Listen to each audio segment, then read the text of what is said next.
வணக்கம் பிள்ளைகள்.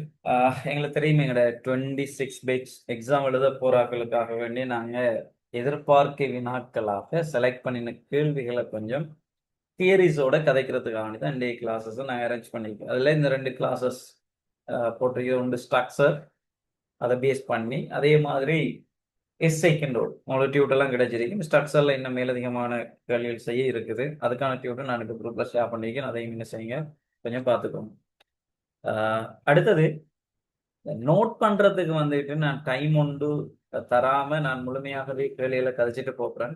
நீங்க ஐனிக்கு என்ன செஞ்சீங்கன்னா நோட் பண்ணிட்டு வந்தீங்கன்னா நல்லா, நோட் பண்ணிட்டு வந்தா நல்லா. அதுக்கு டைம் உண்டு எடுக்காமலுக்கு நம்ம கேள்விகளை செஞ்சுட்டு போவோம். ஒவ்வொரு கேள்வி பார்க்குது அதுக்கு தேவையான தியரிஸையும் நாம் என்ன செய்யணும், கலெக்ட் பண்ணிட்டு வருவோம். என்னன்னா இதே மாடல்ல வேற ஒரு விஷயங்கள் வந்தால் அதை கதைக்க தெரிகிற மாதிரி இருக்கணும். சரி, அடுத்தது எங்களுக்கு பார்ட் 1 எக்ஸாம் முடிஞ்சு அநேகமான வினாக்கள் வந்துட்டு நேரடியான கேள்விகளா தான். இந்த முறை பேப்பர் வந்துட்டு அப்படிதான், அவங்களோட ஸ்ட்ரக்சரை செய்யும் அப்படிதான் வருவாங்க. இலகுவாக செய்யக்கூடிய மாதிரி இருக்கும். சில விஷயங்களை ஒழுங்கா நீங்க எடுத்துட்டீங்களா? சரி, ரைட், ஓகே. சரி, இப்ப நாங்க வருவோம் என்னன்னா முதலாவது கேள்வி. அடுத்தது செஞ்சிருக்கவங்க ஏதாவது டவுட் அது வந்தா செய்யலாம், மெசேஜ் பண்ணலாம், அல்லது மைக்கை அன்மியூட் பண்ணி நீங்க என்ன செய்யலாம், பேசலாம். பட் கிளாஸஸ் நடந்துட்டு இருக்க மைக்கை வந்துட்டு என்ன செய்யுங்கன்னா மியூட் பண்ணிக்கோங்க. தேவையில்லாம நீங்க அதை என்ன செய்யறதில்ல, ஆன் பண்ணி வச்சு இது பண்ண தேவையில்லை. சரியா? Right, okay. சரி, கவனிங்க. முதலாவது எங்களுக்கு தெரியும் இந்த முறை பெரும்பாலும் எதிர்பார்க்கப்படுற வினாவுல உண்டு.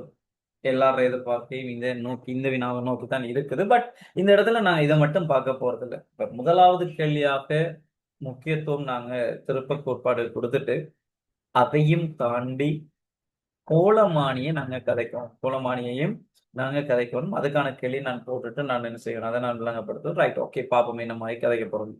சரி, கொஸ்டின் நம்பர் 1. முதலாவது, திருப்பங்களின் கோட்பாடு பயன்படுத்தப்படும். சரியா? திருப்பங்களின் கோட்பாடு பயன்படுத்தப்படும். நல்லா கவனிங்க.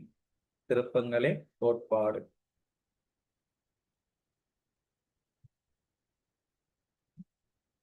திருப்பங்களின் கோட்பாடு பயன்படுத்தப்படும். பரிசோதனையை செய்வதன் மூலம் 60 கிராம் வரிசையில் திணிவை கொண்டுள்ள ஒழுங்கற்ற வடிவமுள்ள ஒரு பாறை துண்டின் திணிவு கேபிட்டல் எம்ஐ காணுமாறு நீர் கேட்கப்பட்டுள்ளது. பரிசோதனையை செய்வதற்கு உமக்கு பின்வரும் உருப்படிகள் மாத்திரம் தரப்பட்டுள்ளன. சரி, ஓகே. முதலாவது நான் சொல்ற விஷயத்தை கவனிங்க. இந்த கேள்வி போட்டதுனால திருப்புதிறன்களின் கோட்பாடு அல்லது திருப்பங்களின் கோட்பாடுன்னா முதலாவது என்னன்னு விளங்கிக்கும். அதுல இருந்துதான் இந்த பேஸ் என்ன செய்யறாங்க, அதை கொண்டு வந்து கதைக்காங்க. சரி, நான் அந்த விஷயத்த கொஞ்சம் பேசிட்டு, ஏன்னா இனி அதுல ரிலேட்டடான கேள்விகள் வரலாம். அதுக்கு நம்ம கொஞ்சம் கவனமாக இருந்துக்கணும். சரியா? ரைட், கவனிங்க.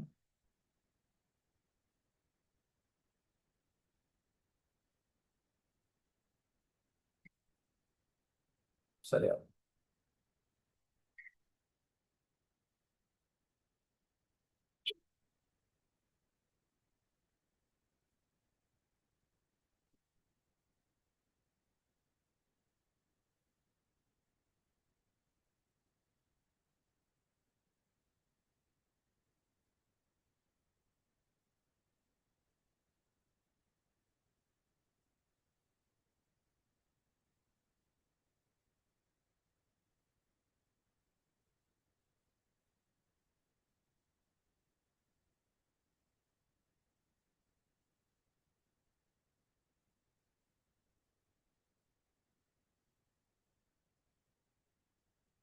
சரி, கொஞ்சம் கொஞ்சம் கவனம்.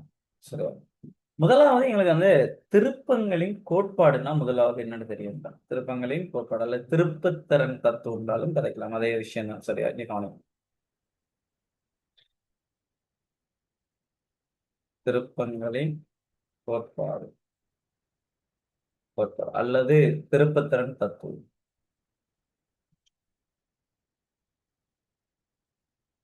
திருப்புத்திறன் தத்துவம்.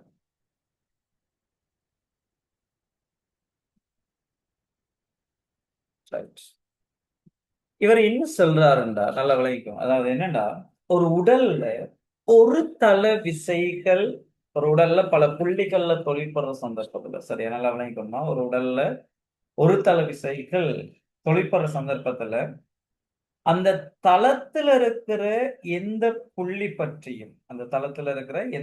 பற்றியும் அவ்விசைகளின் திருப்பு திறன்கள்ற அச்சரகணித கூட்டுத்தொகை அப்புள்ளி பற்றி விளைவுளின் திருப்பத்திற்கு என்ன அடிப்பார்னா சமன் அடிப்பார். ரைட், இங்க பாருங்க. நாம இப்படியே கதைப்போம். ஒரு கோல் ஒன்று நான் எடுத்துக்கிறேன். சரியா? இங்க கவனிங்க. ஒரு கோல் ஒன்று நாம் எடுத்துக்கிறோம்.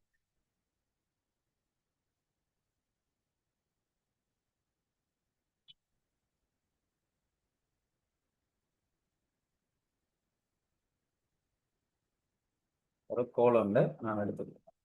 இந்த கோல்ல 2 விசைகள் அந்த கேள்விக்கு தகுந்த மாதிரிக்கும் தியரிஸ் அப்ளை பண்ணி எடுத்துக்கோ. இங்க பாருங்க. 2 விசைகள் தொழிற்படுதுடா. ஒன்று இந்த கோலின் இந்த முனையில, சரி, இந்த கோலின் இந்த முனையில இந்த திசையில F1ங்கிற ஒரு ஃபோர்ஸ் தொழிற்படுதுன்னு வைங்களேன். அதே மாதிரி இந்த முனையில இப்படி F2ங்கிற ஒரு ஃபோர்ஸ் தொழிற்படுது. விசை திருப்பம் என்ன சொல்லுது? ஒரு கோல்ல 2 விசை தொழிற்படுன்னு வை. இந்த உடல்ல 2 ஒரு தள விசைகள் தொழிற்படும் போது அந்த தளத்துல இருக்கிற எதுண்டாலும் ஒரு புள்ளி பற்றி, அப்ப அந்த தளத்துல இருக்கிற ஒரு புள்ளியை நான் இன்னைக்கு செலக்ட் பண்றேன். சும்மா ஒரு கதைக்காக இன்னைக்கு செலக்ட் பண்றேன். Right. சரியா? இந்த புள்ளி நாம இதை ஓண்டு எடுத்துக்குவோம் அல்லது ஏன் எடுக்கும் சொன்ன தேவைக்காக இந்த புள்ளியை நான் ஏன் எடுத்துக்கிறோம். இந்த புள்ளியை நான் ஏன் எடுத்துக்கிறோம். இந்த ஏங்கிற புள்ளியிலிருந்து இந்த விசைக்கான செங்குத்து தூரத்தை நம்ம x1 உண்டு. அதே மாதிரி ஏங்கிற புள்ளியில இருந்து அந்த F1க்கான அந்த தூரத்தை F2க்கான தூரத்தை நான் x2 உண்டும் எடுத்துக்கிறேன். அவன் என்ன சொல்றான்? ஒரு உடல்ல ஒரு தள விசைகள் பல தாக்குற சந்தர்ப்பத்துல எதிர்ந்தாலும் ஒரு புள்ளி பற்றி அந்த விசைகளின் திருப்பு திறன்களின் அச்சர கணித கூட்டுத்தொகை, அந்த விசைகளின் திருப்பு திறன்களின் அச்சர கணித கூட்டுத்தொகை அப்புள்ளி பற்றி விளையுளின் திருப்பத்திற்கு சமனா இருக்கு. நான் சொல்றேன், இவங்க 2 பேரும் காண விளையுள் விசை இந்த இடத்துல வருதுன்னு வைங்க. சும்மா ஒரு கதைக்கிறது, இந்த இடத்துல வருதுன்னு வைங்க. இவங்க 2 பேருக்குமான விளையுள் விசை இதை நான் ஆர்ந்து எடுப்பேன். இது இந்த ஏங்கிற புள்ளியில இருந்து சிமோலார் தூரத்துல இருக்குது. பாருங்க, தியரி எப்படி கொண்டு வந்து அதுல அப்ளை பண்றாங்கன்னு பாருங்க. சரியா? திருப்பத்தரன் என்ன சொல்றாரு? ஏ பற்றி நாங்க திருப்பம் எடுத்தா வளம் சொல்லியாக திருப்பம் எடுக்கணும். திருப்பு திறன்களின் அந்த விசைகளின் அந்த புள்ளி பற்றிய திருப்பு திறன்களின் அச்சர கணித, அதாவது F1 தர x1 சக அதுவும் வளம் சொல்லிதான். அப்ப F2 வளம் சொல்லி F2 தர x2 இது சமன் அப்புள்ளி பற்றி விளையுளின் திருப்பத்தில் ஆர்த்தர இது ஆர்த்தரும் திருப்பத்துக்கு சமம். இந்த ஏங்கிற புள்ளி, இந்த திருப்பத்திற தத்துவம் அப்ளை பண்ணக்க இந்த ஏங்கிற புள்ளி எந்த புள்ளியாகவும் இருக்கலாம், அதுல மாற்று கருத்து. சரி, இதுதான் திருப்புத்திறன் தத்துவம். பட் நான் சொல்ல விஷயம், இப்ப திருப்பம் எடுக்கிற புள்ளியே நாங்க இந்த புள்ளின்னு செலக்ட் பண்ணிட்டோம்டா. விளையுள் தொழிற்படுற புள்ளி ஓவ நான் திருப்பம் எடுக்கிற புள்ளியாக நான் கருதுறேன். நீங்க எடுக்கலாமான்னு கேட்டா எஸ் எடுக்கலாம், அதுல மாற்று கருத்து இல்லை. என்ன சொல்றாரு திருப்புத்திறன் தத்துவம்? இப்ப ஓ பற்றி வெளம் சொல்லியாக கதைக்க போறோம். கவனிங்க, ஓ பற்றி வெளம் சொல்லியாக கதைக்க போறோம். என்ன சொல்றான்? எப்புள்ளி பற்றியும், அப்ப அந்த ஓ பற்றி அங்க இருக்கிற விசைகளின் திருப்பு திறன்களின் அச்சர கணித கூட்டுத்தொகை அப்புள்ளி பற்றி விளைவிலும் திருப்பது சமனாரி. அப்போ ஓ பற்றி திருப்பம் எடுத்தீங்கன்னா, இப்ப ஓ பற்றி நான் என்ன செய்யறேன்னா இந்த தூரத்துல சேஞ்ச் பண்றேன். நான் இங்க கவனிங்க, ஓவுல இருந்து இதுக்கான தூரம் நல்லா விளங்கிக்கணும். ஏல இருந்து தூரம் எடுத்த மாதிரி ஓல இருந்து இதுக்கான தூரத்தை நான் y2 உண்டும் இதுக்கான தூரத்தை நான் y1 என்றும் எடுக்கணும். சரி, F1க்கான தூரம் அது பிரச்சனை இல்லை, தூரங்கள் தானே, அதை அளந்துக்கலாம். சரி, ஓ பற்றி நாங்க திருப்பம் எடுக்க ஓ பற்றி வெளம் சுழியான திருப்பம் எடுத்தா F2 வெளம் சுழி F2 தர y2 மைனஸ் F1 இடம் சுழியாச்சு தர ஓ பற்றி பாத்தீங்கன்னா F1 தர y1 என்ன சொல்லுது? திருப்பு திறன்களின் அச்சர கணித கூட்டுத்தொகை அப்புள்ளி பற்றி விளையுளின் திருப்பத்தில். இப்ப விளையுள் தொழிற்படுற புள்ளி பற்றிய நாங்க திருப்பம் எடுக்கிறதால விளையுளுக்கு பருமன் இருக்குது. ஆனா அந்த புள்ளியில இருந்தான விளையுளுக்கான செங்குத்து தூரம் 0. அப்ப என்ன என்ன வருவார் இந்த இடத்துல? 0 வருவார். இன்னாருக்கிற இந்த திருப்புத்திறன் தத்துவத்தை தான், நல்லா விளங்கிக்கோங்க, இந்த திருப்புத்திறன் தத்துவத்தை தான் நான் ஓக்கு அப்ளை பண்ணி வச்சிருக்கேன். ஓங்கிற புள்ளியில இருந்து அப்ளை பண்ணி வச்சிருக்கேன். அப்ப எல்லாமே உண்டுதான். ஏன் இந்த இடத்துல 0 வந்தங்கிற விஷயத்த விளங்கிக் கொள்ளணும் நீங்க. அப்ப இதுல இருந்து நாம கதைக்கலாம். கவனிங்க. F2 into Y2 சமன் F1 into Y1. சரியா? F2 into Y2. இதை பேஸ் பண்ணித்தான், இதை அடிப்படையாக கொண்டுதான், சரியா, இதை அடிப்படையாக கொண்டுதான் நம்மளோட திருப்புத்திறன் கோட்பாடை யூஸ் பண்ணி அந்த பிராக்டிகல் செய்ய போறோம். அந்த முதலாவது காய்ச்ச விஷயம் இதுதான். திருப்பட் கோட்பாட்டை பயன்படுத்தினா இப்படித்தான் ஃப்ளோ பண்றாங்க. ஓவராலா திருப்பட் கோட்பாடுனா என்னன்னு தெரியும். ஒரு உடல்ல ஒரு தள விசைகள், பல ஒரு தள விசைகள் தாக்கும் போது அந்த தளத்துல இருக்கிற எந்த புள்ளி பற்றி நாங்க என்ன செய்யலாம்? திருப்பம் எடுக்கலாம். அப்புள்ளி பற்றி அந்த விசைகளின் திருப்புதிறன்களின் அச்சரகணித கூட்டுத்தொகை அப்புள்ளி பற்றி விலைகளின் திருப்பது சமனா இருக்கு. இதே இது விலையில் தொழிற்படுற புள்ளி பற்றியே நீங்க திருப்பம் எடுத்தாலும் அதையே தான் அப்ளை பண்ணீங்கன்னு வச்சு, அந்த புள்ளி பற்றி விசைகளின் திருப்புதிறன்களின் அச்சரகணித கூட்டுத்தொகை அப்புள்ளி பற்றி விளைவுகளின் திருப்பத்திற்கு. அப்ப அந்த புள்ளி பற்றி விளைவுகளுக்கு ஒரு திருப்பம் இல்லைங்கிறதால அது 0 வருது. அப்ப இதுதான் எங்கட திருப்ப கோட்பாடுங்கிற விஷயம். ரைட், நல்லா கவனிங்கடா. அந்த முதலாவது அந்த எங்களை வீட்டை யூஸ் பண்ணி அந்த திருப்ப கோட்பாடுங்கிற விஷயம் எப்படி அப்ளை ஆகுதுன்னு விளங்கிட்டோம். இதை முதல்ல விளங்கி போடும். இதை வச்சுதான் நம்ம இனி எங்களை கதைக்க போறோம். நான் இப்ப என்ன கேட்டேன்டா, அந்த பிராக்டிக்கல்ல திருப்ப கோட்பாடு எப்படி அப்ளை பண்ணி இந்த இடத்துக்கு வந்திருக்காங்கிற விஷயம் விளங்கிட்டா எல்லாரும் கன்ஃபார்ம் பண்ணுங்கடா. கேட்குற கேள்விகளுக்கு ரெஸ்பான்ஸ் பண்ணணும். பண்ணினா தான் இனி என்ன செய்யலாம், நீங்களும் உஷாரா இருக்கீங்கிற பாட்டில் நம்ம என்ன செய்யலாம், அதை ஃபாலோ பண்ணிட்டு போகலாம்.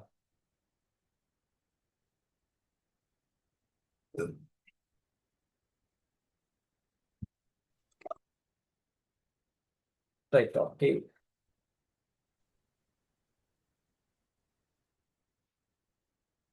சரி, இனி கேள்விக்கு வாங்க.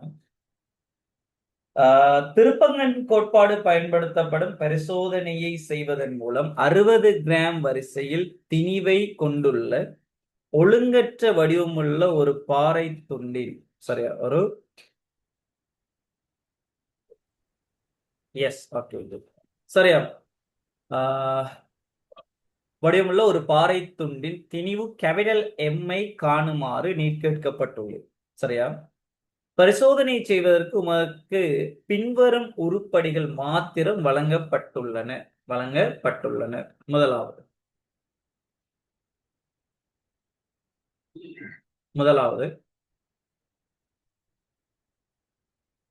திணிவு எம் சமன் 50 கிராமை உடைய ஒரு நிறை. அதாவது அவங்க தந்துட்டாங்க, உங்களுக்கு தெரிந்த திணிவாக, நீங்க இந்த பிராக்டிகல்ல பயன்படுத்த போற திணிவாக எத்தனை கிராம் இருக்குதா? 50 கிராமா. சரி, அது விளங்கிக்கணுமா? முக்கியமான ஒரு பாயிண்ட் இருக்கு அதுல. 50 கிராமை உடைய ஒரு நிறை. அதே போல ஒரு மீட்டர் அளவுகோல், எஸ், மீட்டர் அளவுகோல்ல தான் சமநிலைப்படுத்த போறீங்க. அதே போல ஒரு கத்தியோரம் தரப்பட்டிருக்குது. சரியா?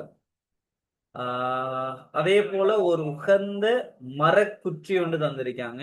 அதே போல இலை துண்டுகள் தந்திருக்காங்க. இலை துண்டுகள் தந்து வச்சிருக்காங்க. சரி, ஓகே. இப்ப கேள்வியில கவனிங்க. இப்ப கேள்வியில இப்பரிசோதனையின் முதற்படியாக நீர் கத்தியோரத்தின் மீது மீட்டர் அளவுகோலை சமநிலைப்படுத்துமாறு கேட்கப்பட்டுள்ளீர். இப்படிமுறை நோக்க வேண்டாம். சரி, முதலாவது உங்கள்ட்ட கேட்காங்க, இந்த பிராக்டிகல்ல நீங்க ஸ்டார்ட் பண்றதுக்கு முன்னால, சரியா, இப்படி ஒரு அமைப்பு ஒன்று நீங்க செய்யலாம். எப்படி ஒரு அமைப்பு செய்யலாம்? இங்க கவனிங்க. இப்ப இந்த மீட்டர் கோல் உண்டு, நம்ம கீறுவோம், பரம்படியா கீறுவோம், அவசரப்படாது.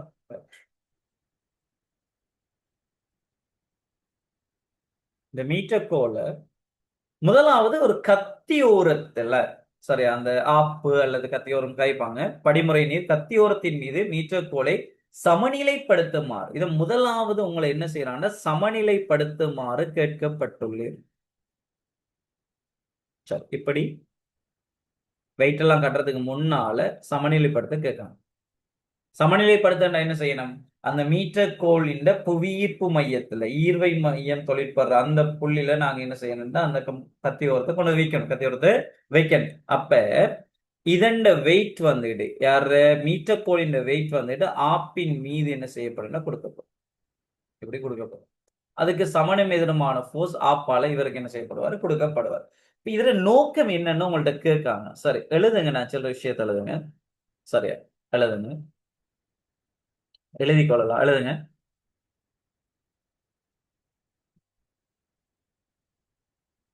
முதலாவது இப்படி ஆன்சர்களை கொடுக்கலாம். சரியா, இப்படி ஆன்சர்களை கொடுக்கலாம். இந்த பேட்டர்ன் கவனமா இருக்கணும். ஸ்ட்ரக்சருக்கு ஆன்சர் கொடுக்க கூட டேர்ம் வேர்ட்ஸ் எல்லாம் கவனமா பிடிச்சிக்கணும். முதலாவது அந்த கோளின் ஈர்வை மையத்தானத்தை கண்டறியும். ஏன்னா பிராக்டிகல்ஸ் நீங்க தூரங்களை மாத்தி மாத்தி இது பண்ணாங்க, அதே இடத்துல சமநிலைக்கு வைக்கணும் அது அந்த பொருளை. சரியா, அந்த கோலை வந்துட்டு அதே புள்ளியில என்ன செய்யணும்னா நீங்க ஆப்பிள கொண்டு போய் வைக்கணுங்கிறது. அப்ப அந்த ஈர்வை மையத்தானத்தை நீங்க கண்டுபிடிக்கணும். இப்படி ஆன்சர் கொடுக்கலாமா, எழுதுங்க. அளவு கோலில் உள்ள அளவு கோலில் உள்ள இப்படி கொடுக்கலாம். அளவு கோலில் உள்ள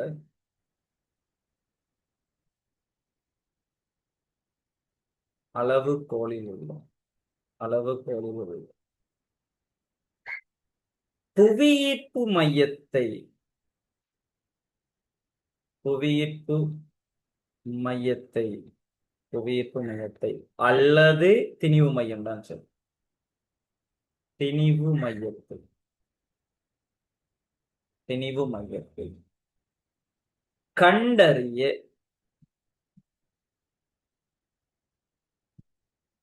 டேர்ம்ஸ் நான் வந்து உங்களோட மொழி நடையில நீங்க எழுதினீங்கன்னா சரி, பிரச்சனை இல்லை. ரைட், அல்லது இப்படியும் நாங்க கொடுக்கலாம். அல்லது நாங்க இப்படியும் கொடுக்கலாம். சரியா,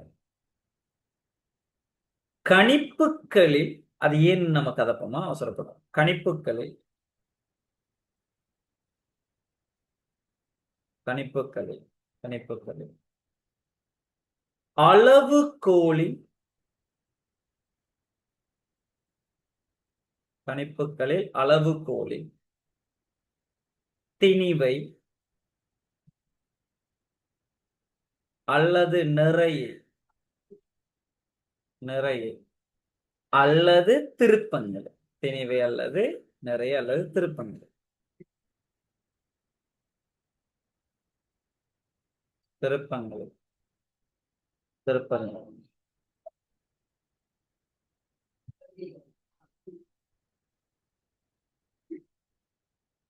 திருப்பங்களை தவிர்த்து கொள்ள.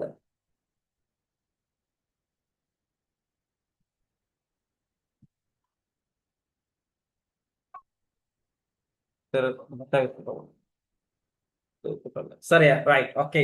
அப்ப இந்த பிராக்டிக்கல்ல என்ன செய்ய போடாண்டா, இந்த பிராக்டிக்கலை இன்னும் வடிவமைக்கலாம். அதையும் நான் பின்னால கதைச்சுதான், லாஸ்டா கதைச்சுதான் கவனிங்க.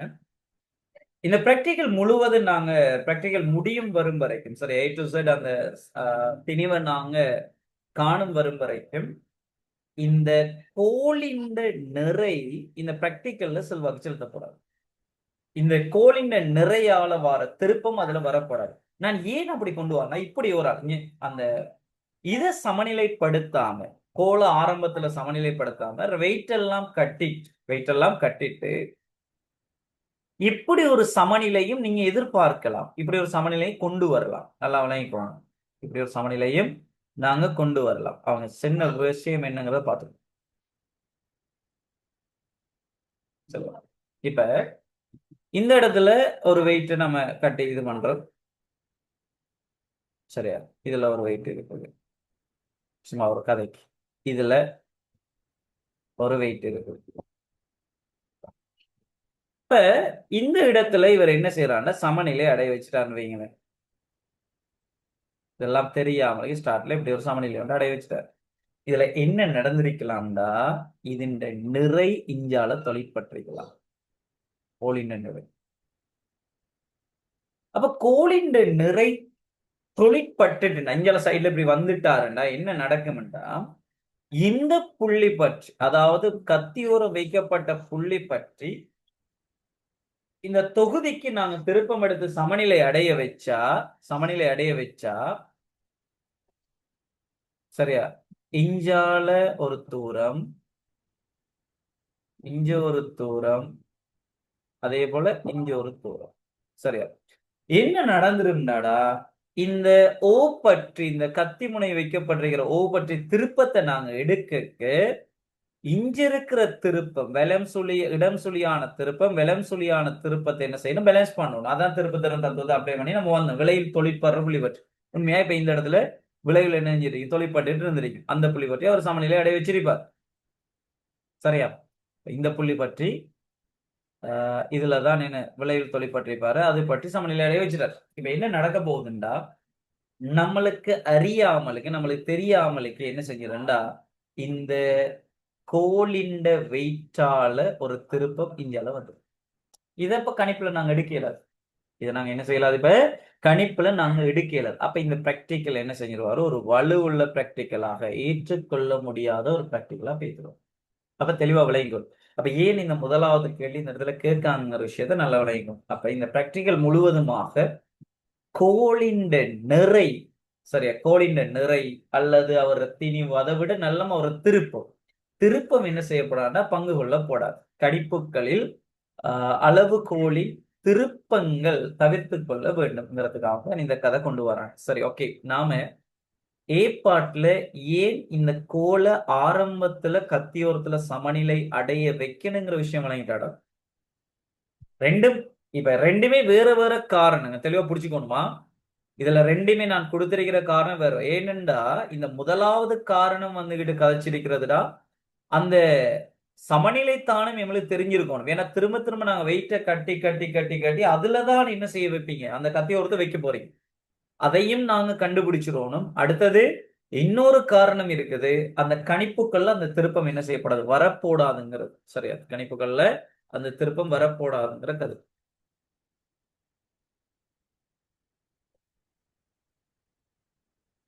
சரி, ஓகே. கணிப்புகள் சரி. நம்ம இந்த ஏ பாட்டுக்கு விட கொடுத்தது எல்லாருக்கும் விளங்கிட்டாடா? ஏ பாட்டுக்கு நம்ம விட கொடுத்திருக்கிறது எல்லாருக்கும் விளங்கிட்டா?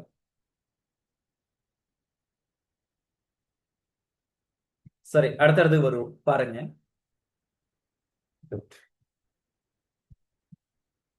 எஸ், வருவோம். பி பாட்டு. நீர் ஒரு வாசிப்பை எடுப்பதற்கு சற்று முன்னர் சமநிலைப்படுத்தப்பட்ட நிலைமைக்கு ஒழுங்குபடுத்திய பரிசோதனை ஒழுங்கமைப்பினை சரியா கவனிங்க. நீர் ஒரு வாசிப்பை எடுப்பதற்கு முன்னர் சற்று முன்னர் சமநிலைப்படுத்தப்பட்ட நிலைமைக்கு ஒழுங்குபடுத்திய பரிசோதனை ஒழுங்கமைப்பின் ஒரு வரைபடத்தை கீழே காட்டப்பட்டுள்ள மேசையின் மீது வரைக. சமநிலைப்படுத்தப்பட்ட புள்ளியிலிருந்து அளக்கப்படும் தூரம் L1 L2 கவனமா இருக்கணுமா. அவன் L1 L2 யாருன்னு குறிச்சு தந்துட்டானுன்னா அதுக்கு தகுந்த மாதிரி உங்களோட படங்கள் வரையப்படும். அவங்க தரல பொதுவான ஒரு கதையை எடுத்து நாம எடுக்கிறதுக்கு தான் கீழே கேள்வி செஞ்சுட்டு போவோம். இப்ப இவங்க தந்துட்டாங்கன்னா அந்த இடத்துல நாங்க என்ன செய்யணும் அதை தெளிவாக அதை பிடிச்சி போகணும். ஏன்னா அதை வச்சுதான் நாங்க சாரா மாதிரி கிராஃபின் விடாவெல்லாம் தச்சுட்டு போறீங்க. சரி, ஓகே, இருக்கட்டும். கவனிங்க. சமநிலைப்படுத்தப்பட்ட புள்ளியிலிருந்து அளக்கப்படும் L1 L2 அவன் செல்லாம் பாருங்க. பெரிய சமநிலைப்படுத்தப்பட்ட நீளத்தினை L1 என கூறுவோம். பெரிய சமநிலைப்படுத்தப்பட்ட நீளம். சரி, ஓகே, இருக்கட்டும். அது எப்ப சாத்தியமாகுதுன்னு பார்ப்போம். L2 என எடுக்க. சரி, என்பன சமநிலைப்படுத்தப்பட்ட நீளங்களை சரியாக வரைபடத்தில் குறிக்க உருப்படிகளை பேரிடுக. வெறும் மேச ஒரு தளம் மட்டுமே உங்கள்ட்ட வந்துட்டா மற்ற எல்லாத்தையுமே உங்கள்ட்ட என்ன செய்யலாம் குறிக்க சொல்றாங்க. சரி, ஓகே, நாம பிரச்சனை இல்லை, அதெல்லாம் குறிப்போம். கவனிங்க. ஒரு ரீடிங் எடுக்கிற நிலைகளை கேட்காங்க. ஒரே ஒரு ரீடிங் எடுக்கிற நிலையில நீங்க இந்த படத்தை எப்படி இது பண்ணிருப்பீங்கன்னு கேள்விதான் சரியா இருக்கு.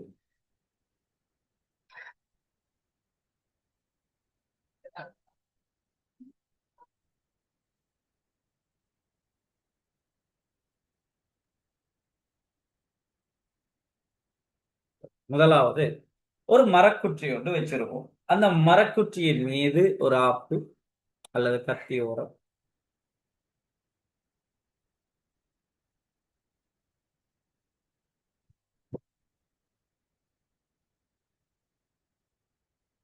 ஒரு கத்தியோரம் அதை வச்சு எல்லாம் அதன் மீது இருக்கணும்.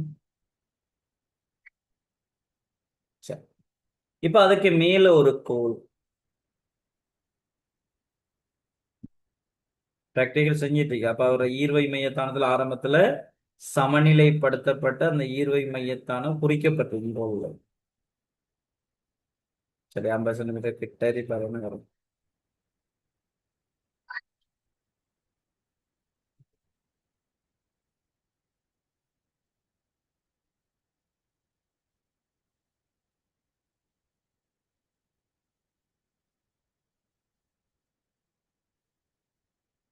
இப்ப இதுல வெயிட் தொங்க விட்டுருப்பாங்க. ஒன்று பாருங்க, நல்லா கவனிங்க. அந்த பெரிய நீளம்ங்கிற இதுக்கு தான் தேவை.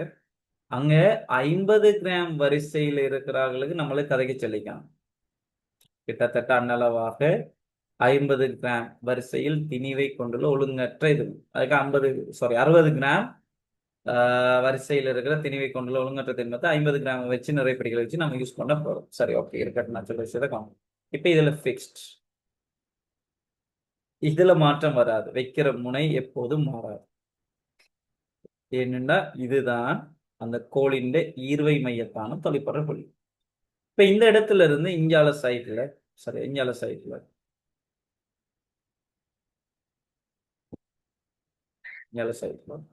ஒரு திணிவு, இது தெரிந்த திணிவு எடுப்போம். சரியா, இது தெரிந்த திணிவு.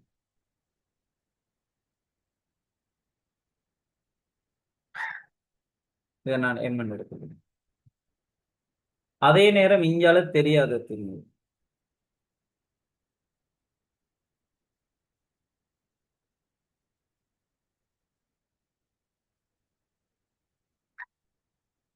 தெரியாது. சரியா, இதை நான் கேபிட்டல் எம் அவன் தந்திருக்கிற மாதிரி எடுத்து. சரி, கேபிட்டல் எம். ரைட். இப்ப இங்க காணுங்க, எங்களுக்கு தெரியுண்டா இந்த புள்ளிய நான் ஓண்டு கதைச்சேன்டா, இந்த புள்ளிய ஓண்டு கதைச்சேன்டா. சரி, வெலம் சுழியான ஓ பற்றி வெலம் சுழியான திருப்பம் இடம் சுழியான திருப்பத்துக்கு என்ன இருப்பார்ல சமணர். சரி, ரைட். இப்ப திருப்பம்ங்கிறது என்ன? வெயிட் தர அந்த வெயிட்ட விசை தாக்குற தாக்க கோட்டிற்கு செங்குத்தான தூரம் அந்த புள்ளிகள்.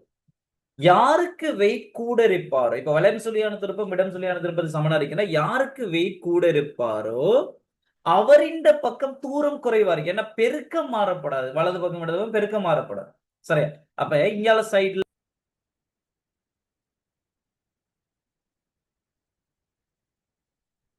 பிள்ளைகள் கொஞ்சம் கவனிங்க. கவரேஜ் இஷ்யூ ஏதாவது இது பண்ண, இப்ப எந்த லெஃப்ட் ஆகிட்டு இது பண்ணி எல்லாரும் கன்ஃபார்ம் பண்ணுங்கடா, நான் பேசுறேங்க.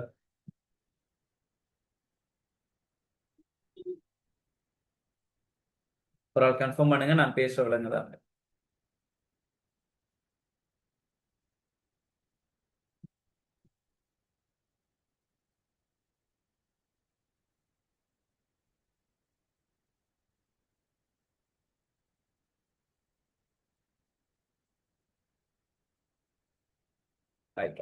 சரியா,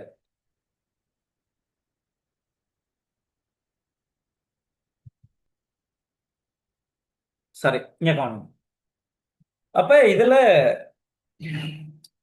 வெலம் சுழியான திருப்பம் இடம் சுழியான திருப்பம் சமனாரி. அப்ப யார வெயிட் கூடயோ அவர பக்கம் என்ன செய்யணும்டா குறைவான நீளம் வரணும். அப்ப அவன் சொல்லிட்டான் L1 பெரிய சமநிலைப்படுத்தப்பட்ட நீளத்துக்கு எடுக்க சொல்றாங்க. அப்ப வெயிட் குறைய 50 கிராம் பக்கம். அப்ப இந்த இடத்துல, சரியா, இந்த இடத்துல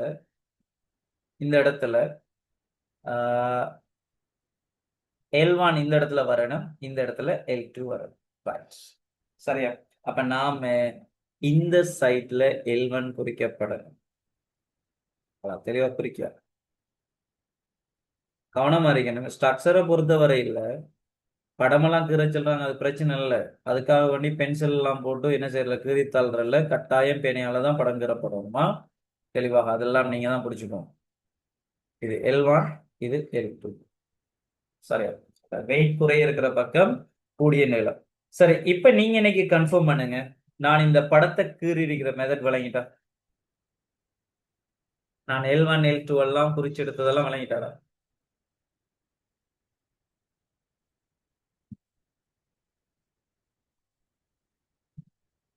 Abhishek sir, Honda,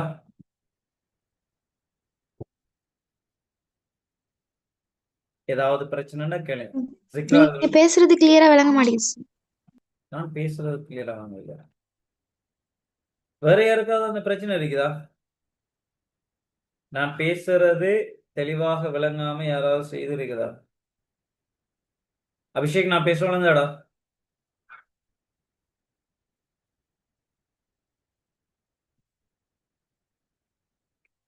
right, no clear. மிதுனை, இப்ப எப்படி இருக்கு?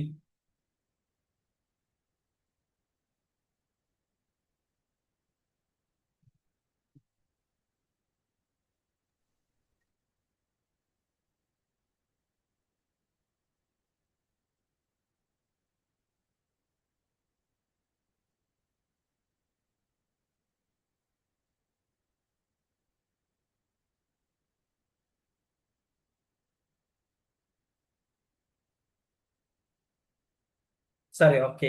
சரி, சரி.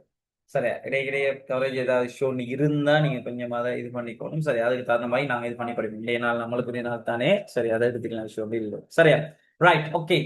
அப்ப நாங்க L1 L2 சமநிலை அப்ப கவனமா இருக்கேன்டா. இப்ப தவறுதலாக இந்த தியரிஸ் எல்லாம் உங்களுக்கு தெரியும். நீங்க எடுக்கிற டைம்ல இதுக்கு கொஞ்சம் கவனம் கொடுங்க. L2 மாத்தி எடுத்துட்டீங்கன்னா இதுக்கு பிறகு இந்த கேள்வி அப்படியே என்ன செய்யணும் பிள்ளையா போயிருக்கும்.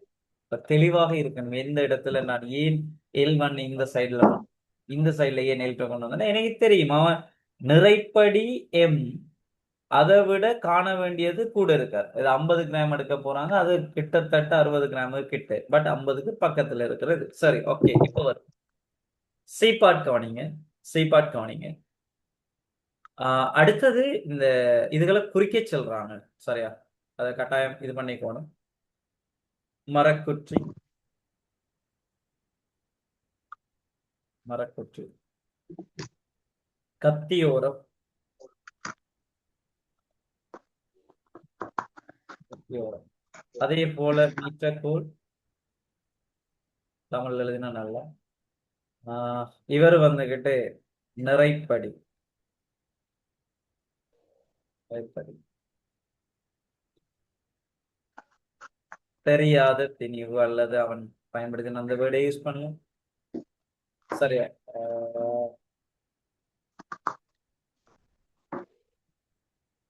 ஒழுங்கற்ற வடிவமுள்ள பாறை துண்டா, பாறை துண்டு எழுதுவேன். பாறை வேணுண்டா இதையும் காட்டி விடலாம். இலை. இன்னொரு விஷயம், இலைன்னொன்னு அந்த இலை துண்டு ஞாபகம் வருது. ஒரு கேள்வி கேட்டிருந்தேன் ஒரு மாடல் பேப்பர் ஒண்ணுல நான் சந்திச்சேன். சரியா? இந்த இலை மீட்டர் கோல்ல எப்படி கட்டப்படும் என்று கேட்டிருந்தாங்க.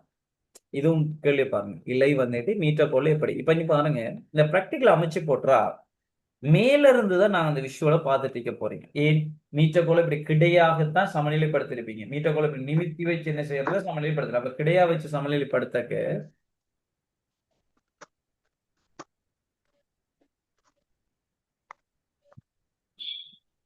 சரிவா சரிவா இல்லடா நான் சொல்றேன் ரைட். இங்க பாரு. அப்ப மீட்டர் கோலை வந்துட்டு என்னன்னா கிடையாகத்தான் என்ன செஞ்சிருப்பீங்க. மேல இருந்து பாக்குற டைப்ல கிடையாகத்தான் என்ன செஞ்சிருப்பாங்கன்னா சமநிலைப்படுத்தி வச்சிருப்பாங்க. சரியா? சமநிலையா கிடையா வச்சுதான் சமநிலைப்படுத்திப்பாங்க. அப்ப மேல இருந்து தான் நாங்க ரீடிங் எடுக்கணும். நல்லா கவனிங்க. எப்படி கேட்டிருந்தாண்டா இலை எப்படி கட்டப்படணும்ன்ற வேர்டு ஏன் கேட்டாங்கண்டா மேல இருந்து நீங்க மீட்டர் கோலை பார்க்க இப்படிதான் மீட்டர் கோல் இருக்கீங்க. பாருங்க எப்படி ஒரு கேள்வி கேட்டிருந்தோம். இது மேல இருந்து பாக்குற வியூவா கொஞ்சம் பெருசா காட்டுங்க. கிளாஸ்ல ஜாயின் பண்றவங்க தயவு செய்து உங்களோட மைக்கை வந்துட்டு மியூட் பண்ணிக்கோங்க. இல்லாட்டி மாதிரி உங்க வீட்டை கதைக்கிற கதையெல்லாம் இங்க வந்துட்டு கிடைக்கும். Darshika right, okay. சரியா? அப்ப மீட்டர் கோளை மேல இருந்து பார்க்க மீட்டர் கோள்ற அளவிடைகள் இப்படிதான் இருக்கு. மீட்டர் கோள்ற அளவிடைகள் இப்படி இருக்கு வேணா சும்மா கதமே இப்படிதான் இருக்கு.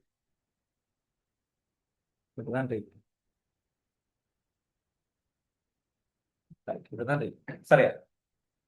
இப்படி 0 1 2 3 அப்படின்னு போயிட்டு வைங்களேன். அப்ப சென்டிமீட்டர்ல ஒரு சம்திங் மில்லிமீட்டர்ல போயிட்டு இருக்குன்னு வைங்க. இப்படி வந்தா இலை வந்துகிட்டு எப்படி கட்டப்பட ரெண்டு மெதட்ல கட்டப்படும். கொஞ்சம் பாருங்க. இலைய நீங்க இந்த ஷேப்ல சுத்தப்பட்டிருந்தால் இலை வந்துட்டு இப்ப இந்த ஷேப்ல சுத்தப்பட்டிருந்தா இந்த ஷேப்ல சுத்தி கட்டியிருந்தா சரியா? மேலால இப்படியே வந்து இப்படி கீழே அது தொங்கிட்டு இருந்துட்டு மேல மேல இருந்து பார்க்க வியூ இந்த ஷேப்ல இலை இருந்தா நீங்க எப்படி வாசிப்பு சரியான வாசிப்பு அங்க இருக்கிற நீளம் மையத்துல இருந்து எவ்வளவு தூரத்துல இருக்காருங்கிற விஷயத்த நாங்க எப்படி வாசிப்போம். அப்ப இப்படி எல்லாம் கட்டையில அப்ப எப்படி கட்டப்படணும்டாடா இலை வந்துகிட்டு சரியாக மேல இருந்து பார்க்க இந்த ஷேப்ல கட்டப்படாது. அதாவது அளவிடைகளுக்கு சமாந்தரமாக அளவிடை குறிக்கப்பட்டிருக்கிற கோட்டிற்கு சமாந்தரமாக கட்டப்பட்டிருக்கிறது. அப்பதான் நீங்க இது எங்க இலை இப்ப இந்த இடத்துல இருந்தா சரி ஓகே அது 3 மில்லிமீட்டர்ல இருக்காரு, 3 மில்லிமீட்டர்ல வாசிப்பு இருக்காரு, 4 மில்லிமீட்டர்ல இருக்காரு, 5 மில்லிமீட்டர்ல இருக்காரு நாங்க என்ன சொல்ல அக்யூரேட்டான ஆன்சர்ஸ்களை நாங்க எடுத்துக்கலாம். அப்ப இந்த ஸ்லேட்ல எல்லாம் சரிவாகலாம் நீங்க கட்டினீங்கன்னா இதுல நாங்க என்ன செய்யலாம்னா சரியான வாசிப்புகளை எடுக்க இயலாதுங்கிற விஷயம் பாருங்க எந்த அளவுக்கு கேள்வியில கொண்டு போறாங்க. அப்ப அங்க இருக்கணும் எப்படி கதைக்கப்படும். அப்ப இலை அளவிடையில் அல்லது மீட்டர்கோல்ல கட்டப்படுற முறை என்னன்னு கேட்டா அங்க இருக்கிற அந்த இலை எப்படி கட்டப்பட்டிருக்குன்னா வாசிப்புகள் குறிக்கப்பட்டிருக்கிற அளவிடை குறிக்கப்பட்டிருக்கிற கோட்டிற்கு சமாந்தரமாக கட்டப்படும். ஜிக்ரா விளங்கிட்டா ஏன் அப்படி கேட்டேன் அந்த கேள்வி? ஜிக்ரா நான் பேசணும்தாம்மா?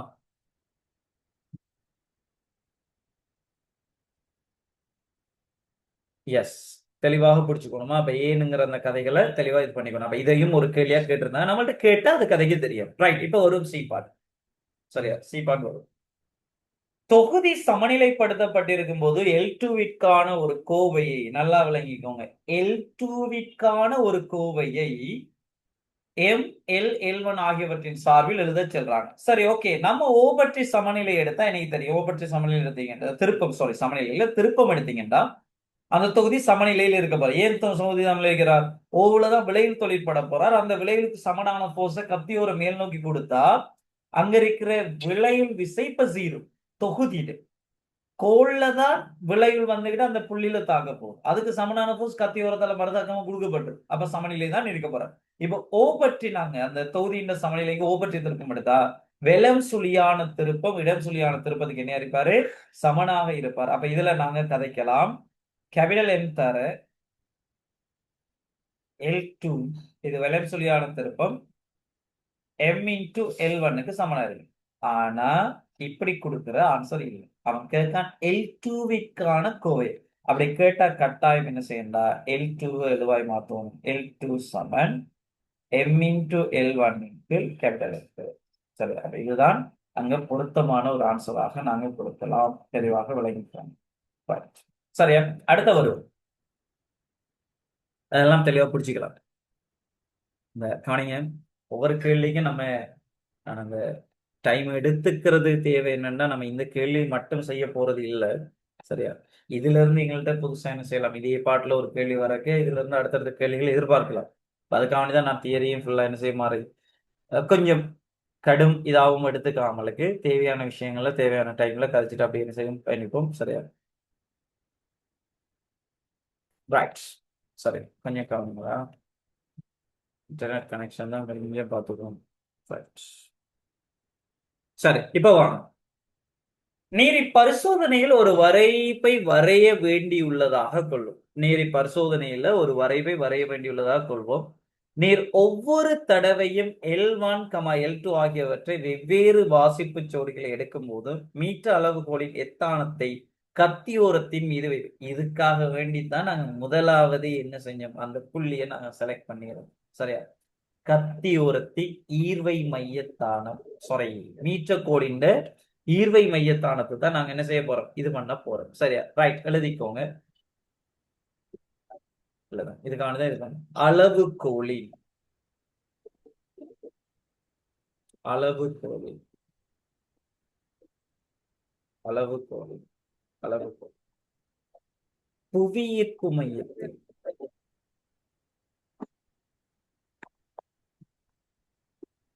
அல்லது திரிவு மையம்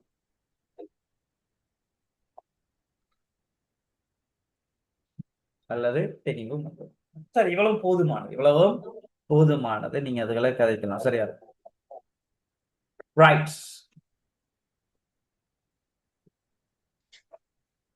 சரியா, நீங்க பாருங்க, ஸ்கீம் கொடுத்துறீங்க. எப்படி கொடுத்துறீங்கன்னா இப்ப இதெல்லாம் நீங்க எழுதி போட்டும் இந்த டி பார்ட்டுக்கு இப்படி ஒரு விட கொடுத்திருந்தா மார்க்ஸை கொடுக்கணும் சொல்லிட்டார். எப்படி கொடுக்கணும்டா?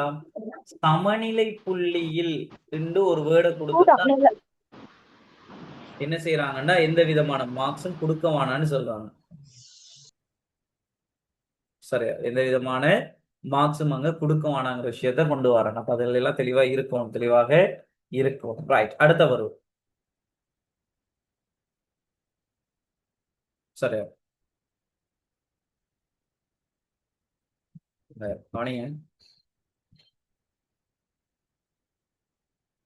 வாங்க செல்லது வாங்க முடிய அப்படியே தொடருவோமா? அப்படியே வெயிட் பண்ணுங்க, கொஞ்சம் ஜஸ்ட் வெயிட் பண்ணுங்க.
சரி, இப்போ வாங்க அடுத்த இ பார்ட் வாங்க.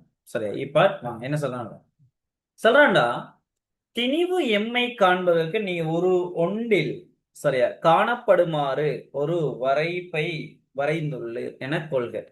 பாருங்க, அவன் ஒரு விஷயத்தை சொல்றான். இங்க பாருங்க, இதுல என்ன இருக்கிற இந்த சாம்பாடு இருக்கு பாருங்க.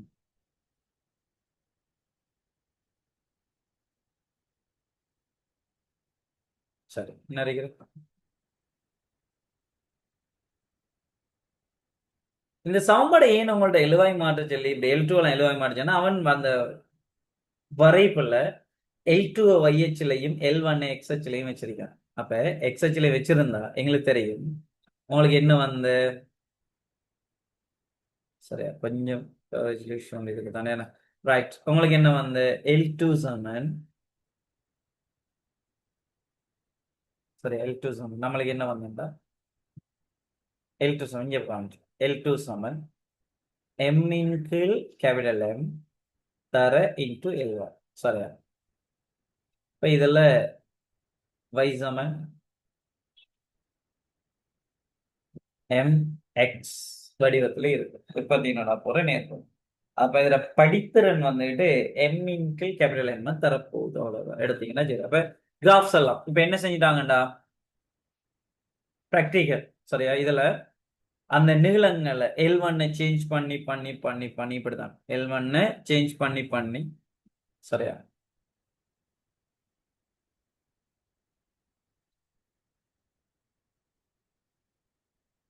L1 இது XHல இருக்குது, அதே போல L2 இது YHல இருக்கு.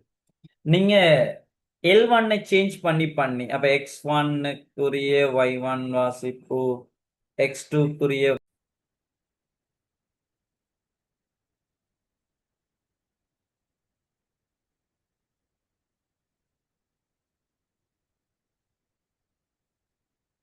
சரி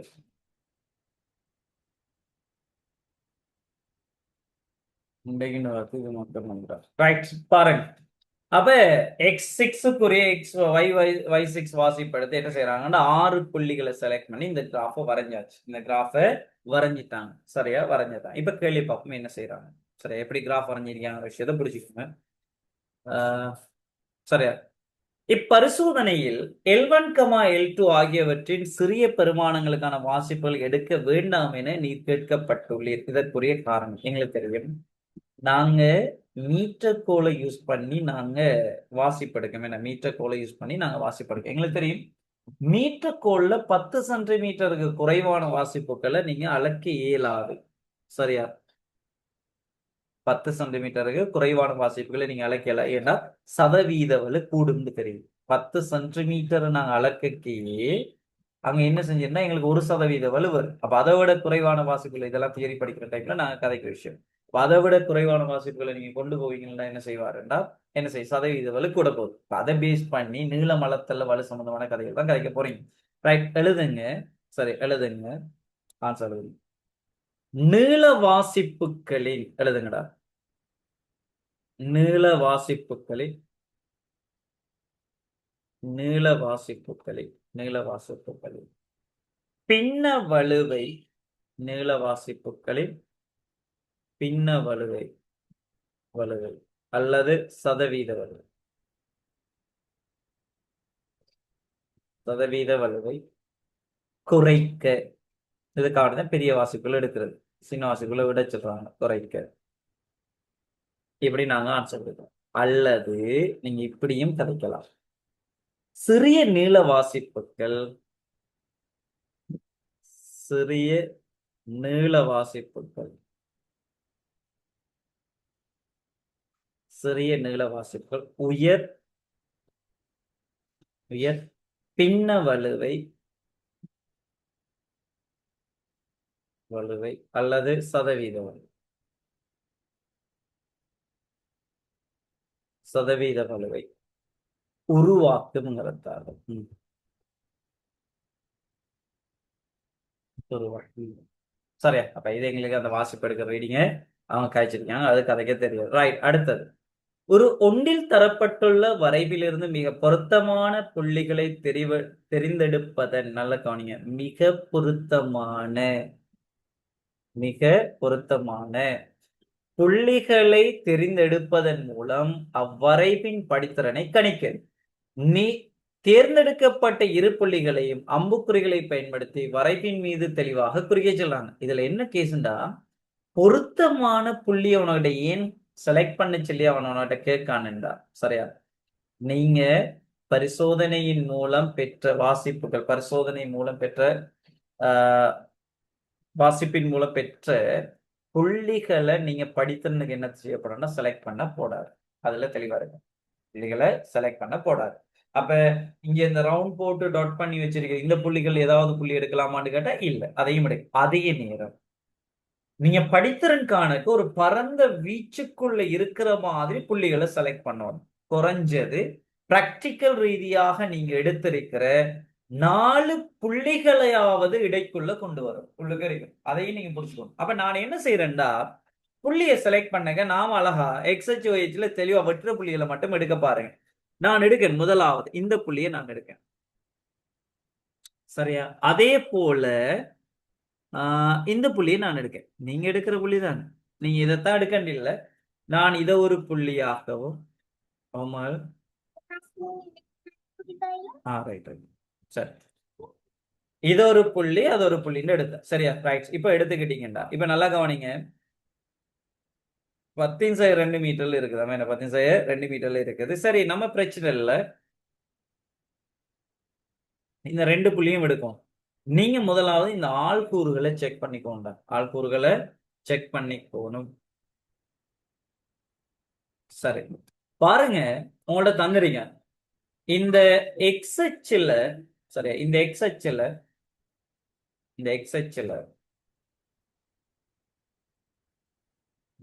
சரியா எக்ஸ் அச்சுல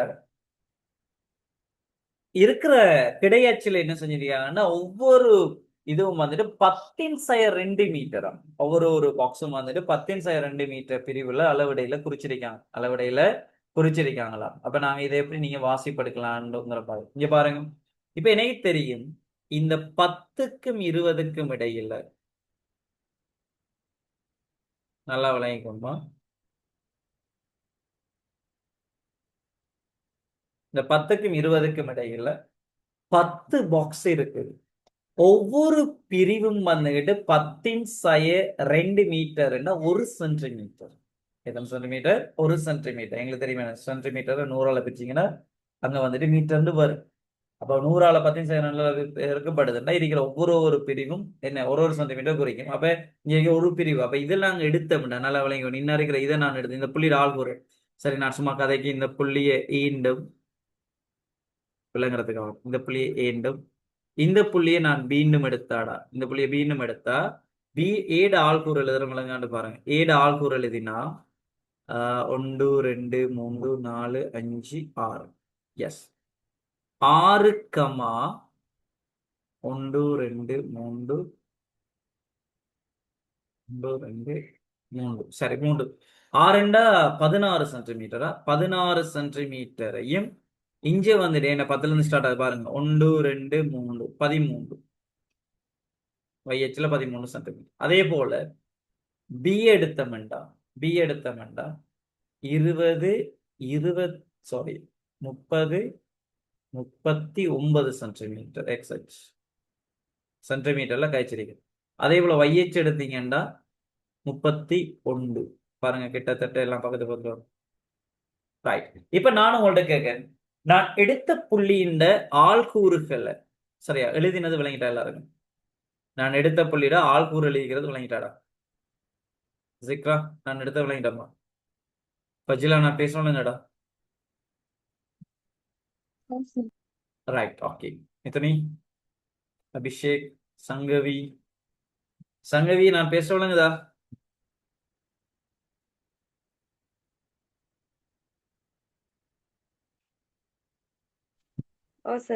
ரைட், ஓகே, குட். சரியா? அப்ப நாம இந்த 2 புள்ளிகளை நான் செலக்ட் பண்ணிட்டேன். 2 புள்ளிகளை நான் செலக்ட் பண்ணிட்டேன். அப்ப அம்புக்குறியில காட்டெல்லாம் செல்றாங்க.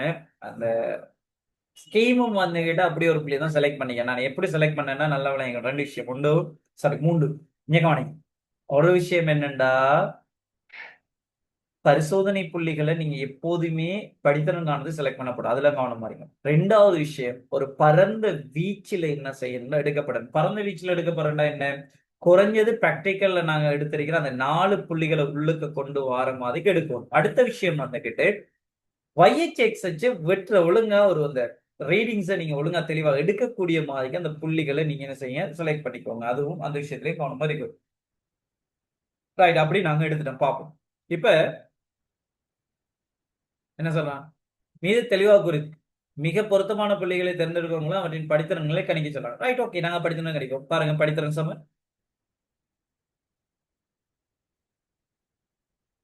படித்திறன் சம இந்த படித்திறனுக்கு எம் எடுக்க வேணாது. வளமையாக படித்திறன் நம்ம எம் எடுத்துட்டு வர. இப்ப இதுல என்ன செய்யறாண்டா, தெரிந்த திணிவுக்கு அவன் சிமோலன் தந்துருங்க. அப்ப அதுகள் எல்லாம் குழப்பம் வரக்கூடாது, குழப்பங்கள் வரக்கூடாது. நம்ம படித்திறன் எடுப்போம். நீங்க குறியீடு ஏதாவது எடுக்கன்னா நீங்க விரும்பின எதுனாலும் ஒன்று எடுத்துக்கலாம். சரியா? நான் படித்திறனுக்கு எச்ன்னு எடுத்துக்கிறேன்.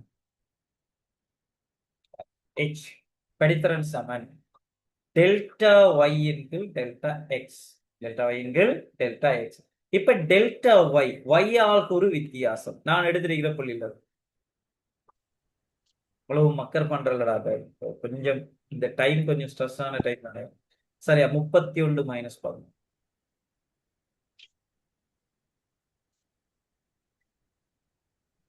சரியா? Delta Y 31 minus 13. எஸ், இன்னும் ஆகும்.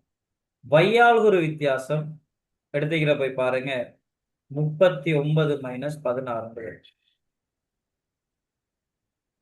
எல்லாம் சென்டிமீட்டர்ல எடுத்து வச்சிருக்கணும். அது இல்லாம போய் இப்ப வெட்டுப்படம் இல்லாம போய் தந்தானே அதுல கவனம் இருக்கு. அதை யோசிக்கல. 10 நிமிஷம் 2 வச்சிருக்கீங்களே.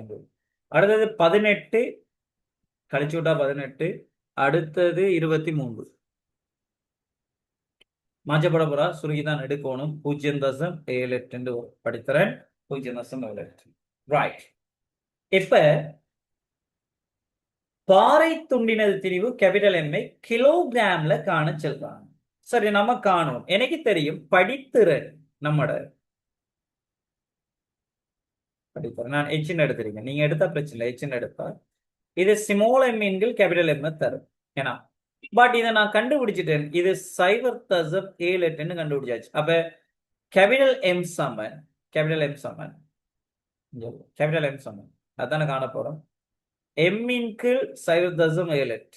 சரியா? எம்ங்கிறது 50 கிராம், கீழே 0.78 வரும். இது கிராம்ல வரும். அதை 10/3 பேர் கூட சரி, 10/3 பிரிச்சு விட்டீங்கன்னா கொஞ்சம் பிரித்தல் சரியான்னு பார்த்துக்கோங்கடா. 6.41 வரும். சரியா? 6.41 தர 10/2 கிலோகிராம் வரும். இதை 10/3 பேருக்கு வரும்.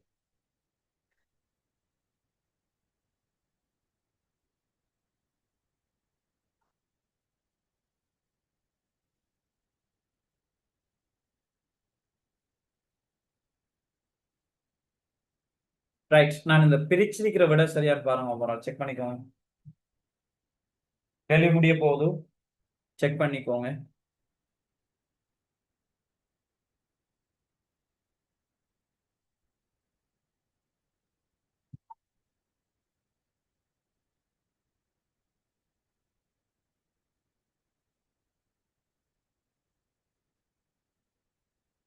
சரி, அடுத்த கேள்வி பாருங்க. அடுத்த கேள்வி பாருங்க. பாறை துண்டை தவிர்ந்து மேலே தரப்பட்ட மற்றைய உருப்படிகளை மாத்திரம் பயன்படுத்தி மீட்ட அளவுகோலின் திணிவு எம்னோடை காணுமாறு நீ கேட்கப்பட்டுள்ளீர். இந்நிலைமைக்கு பயன்படுத்தத்தக்க ஒரு பரிசோதனை ஒழுங்கமைப்பின் ஒரு உகந்த வரிப்படத்தை கீழே தரப்பட்டுள்ள வெளியில் வரைக. மீட்டர்கோளின் புவியீர்ப்பு மையம் ஜியினை தெளிவாக குறிப்பிடுகிறது. சரி, இப்ப பாறை துண்டை கலப்பி வச்சுட்டு மீட்டர்கோளோட வெயிட் என்னன்னு உங்கள்ட்ட கேட்கணும். இதே பிராக்டிகல உங்களை செய்யலாம். இங்க பாருங்க, இதான் நான் பைக் ஆச்சு. நான் இன்னொரு விஷயம் கதை படிச்சது இதுதான். இதான் அந்த மேசன் வைங்க.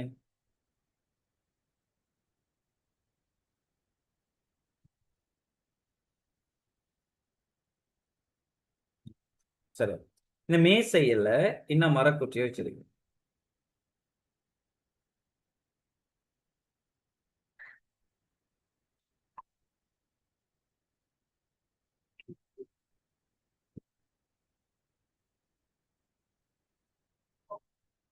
சரி, இந்த மரக்குற்றில இது கத்தியோட.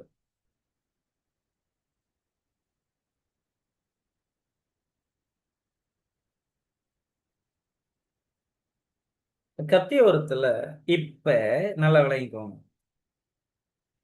நாம எங்களுக்கு தெரியும் தானே, சமநிலைக்கு இந்த கத்தியோரத்துல வைக்கப்படுற புள்ளியில இருந்து வலது பக்கம் இருக்கிறதுக்கு இருக்கும், இடது பக்கம் இருக்கிறதுக்கு அது சமனா இருக்கின்ற இது பண்ணலாம் தானே. அப்ப இந்த பிரக்ரியை நான் என்ன செய்யலாம், எப்படி கொண்டு போகலாம்டா, இந்த மீட்டர் கோலை இஞ்சால சைடுல தள்ளுற.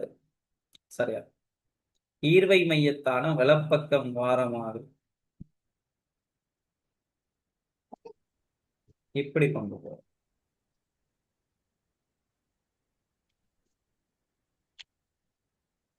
இப்படி கொண்டு போறோம். இஞ்சால திணிவு காட்டப்பட்டது.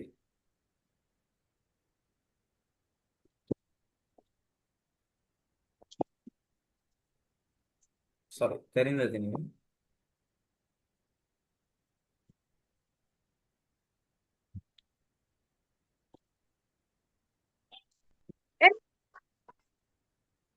தெரிந்த திணிவு. சரி, எம்.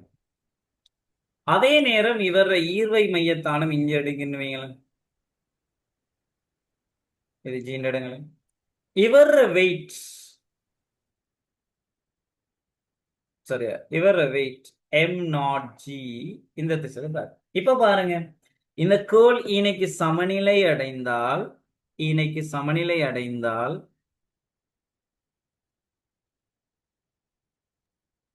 இதை நம்ம வைண்ட் எடுப்போம். அதெல்லாம் அவங்க அடுத்த வழி ரைட் சொல்லல. இதை நான் எக்ஸ்ன்னு எடுத்தா பாருங்க, இந்த ப்ராக்டிக்கலை வச்சு எம் தர y இது சமன் m0 தர x என்பது. சரி, அப்ப இதுல இருந்து நம்ம என்ன செய்யலாம்டாடா, கோளின் ஈர்வை மையத்தானத்தை எடுத்துட்டு, சாரி, கோளின் நிறைய கண்டுபிடிக்கலாம். m0 கண்டுபிடிக்கலாம், my x எல்லாம் தெரிஞ்ச m0 கண்டுபிடிக்கலாம்.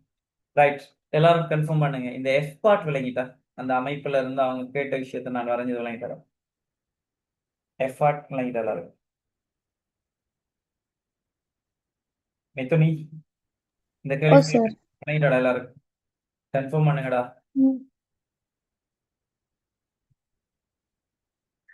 கவிஸ்கா விளங்கிட்டா? Right, okay, good. சரி, அடுத்த கேள்வி. இந்த பேப்பர்ல இருக்கிற இரண்டாவது கேள்வி சூப்பர் கேள்வி. என்னன்னா, நியூட்டன் குளிரல் விதியை முழுமையாக விளங்கப்படுத்தக்கூடிய ஒரு கேள்வி. சரியா, நியூட்டன் குளிரல் விதியை முழுமையாக தியரி பார்ட்ஸ் எல்லாம் அழகா பிரிச்சு மேயக்கூடிய ஒரு கேள்விதான் இவர். அப்ப நாம என்ன செய்யலாம், அதையும் நாங்க ஃபுல்லா கதைக்க போறோம். அந்த தியரிஸையும் ஒழுங்கா பார்த்துட்டு பேசலாம். சரியா, ரைட், கவனிங்க. சரி, இங்க பாருங்க, ரெண்டாவது கேள்விக்கு வரும். சரியா, ரெண்டாவது கேள்விக்கு வரும். நல்லா கவனிச்சுக்கோங்க. நியூட்டனின் குளிரல் விதியை வாய்ப்பு பார்ப்பதற்கு, ரைட், ஓகே, தேவையான விஷயத்தை நான் இந்த இடத்துல கழிச்சுக்கிறேன். முதலாவது நியூட்டனின் குளிரல் விதி. ரைட், சரி, இங்க கவனிங்க. இந்த நியூட்டனின் குளிரல் விதி என்ன சொல்லுதுன்னு பார்ப்போம். முதலாவது நியூட்டனின்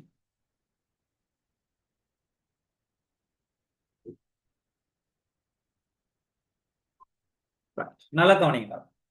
நியூட்டன் என்ன சொல்றான்டா, நியூட்டன் குளிரல் விதி என்ன சொல்லுதுண்டா, நீங்க ஒரு பொருள் நல்லா விளங்கிக்கணும், இங்க கவனிக்கணுமா, ஒரு பொருள் உண்டு, எங்கட சூழல் வெப்பநிலையை விட ஒரு குறித்த ஒரு வெப்பநிலையில இருக்குதுன்னு வைங்களேன் கூட.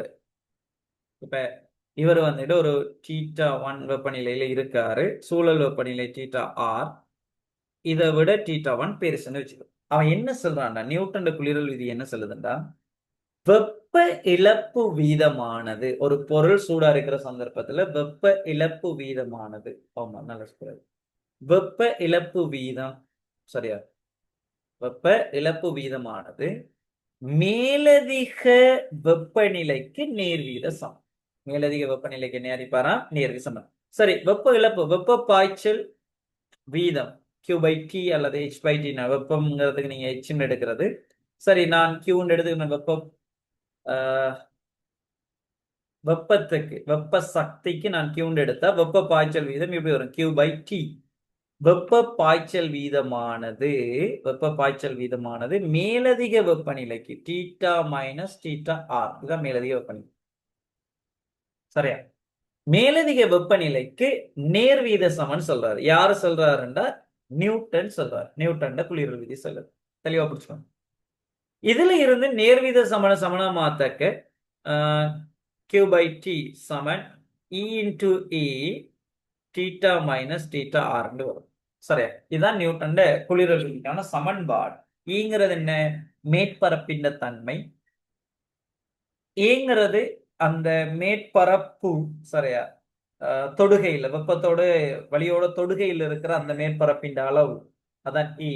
Theta theta theta minus theta ஆறுங்கிறது மேலதிக வெப்பநிலை. நல்லா கவனிப்போம்.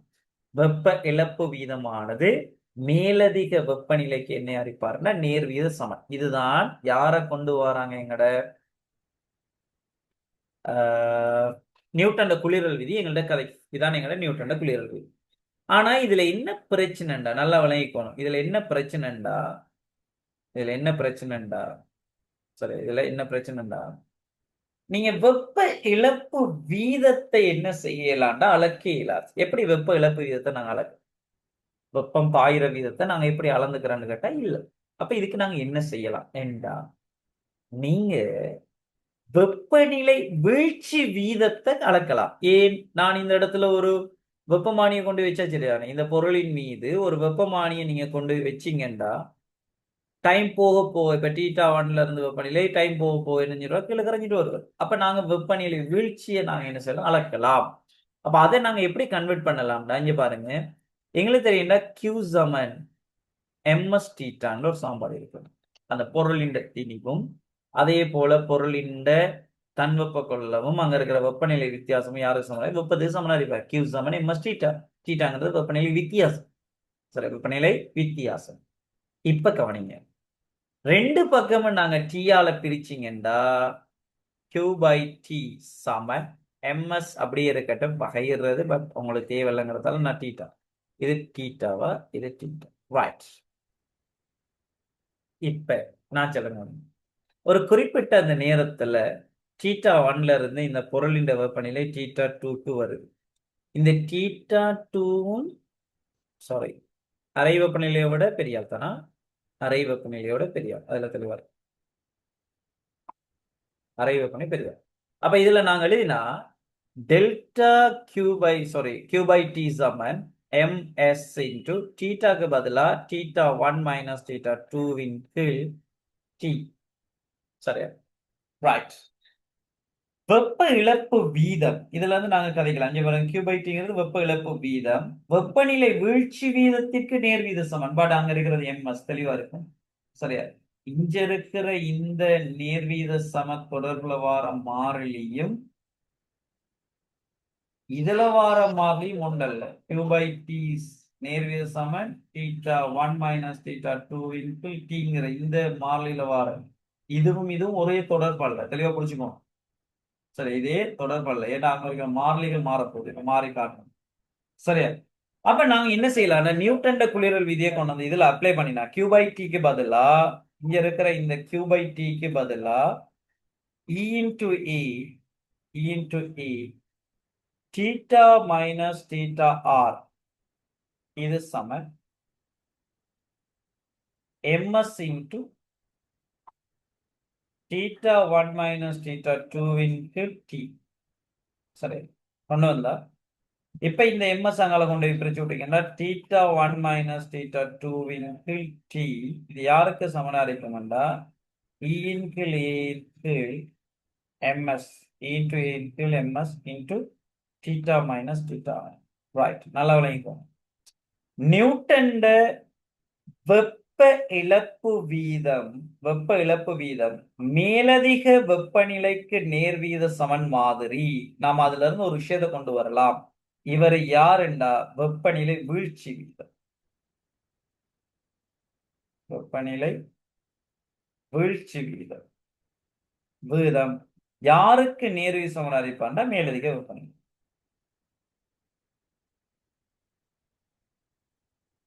ஏன் இதெல்லாம் கான்ட்ரண்ட் தெரியும். நியூட்டன் குளிரல் விதி என்ன சொல்லுது? வெப்ப இழப்பு வீதம் என்ன இருக்கிறது? வெப்ப இழப்பு வீதம்.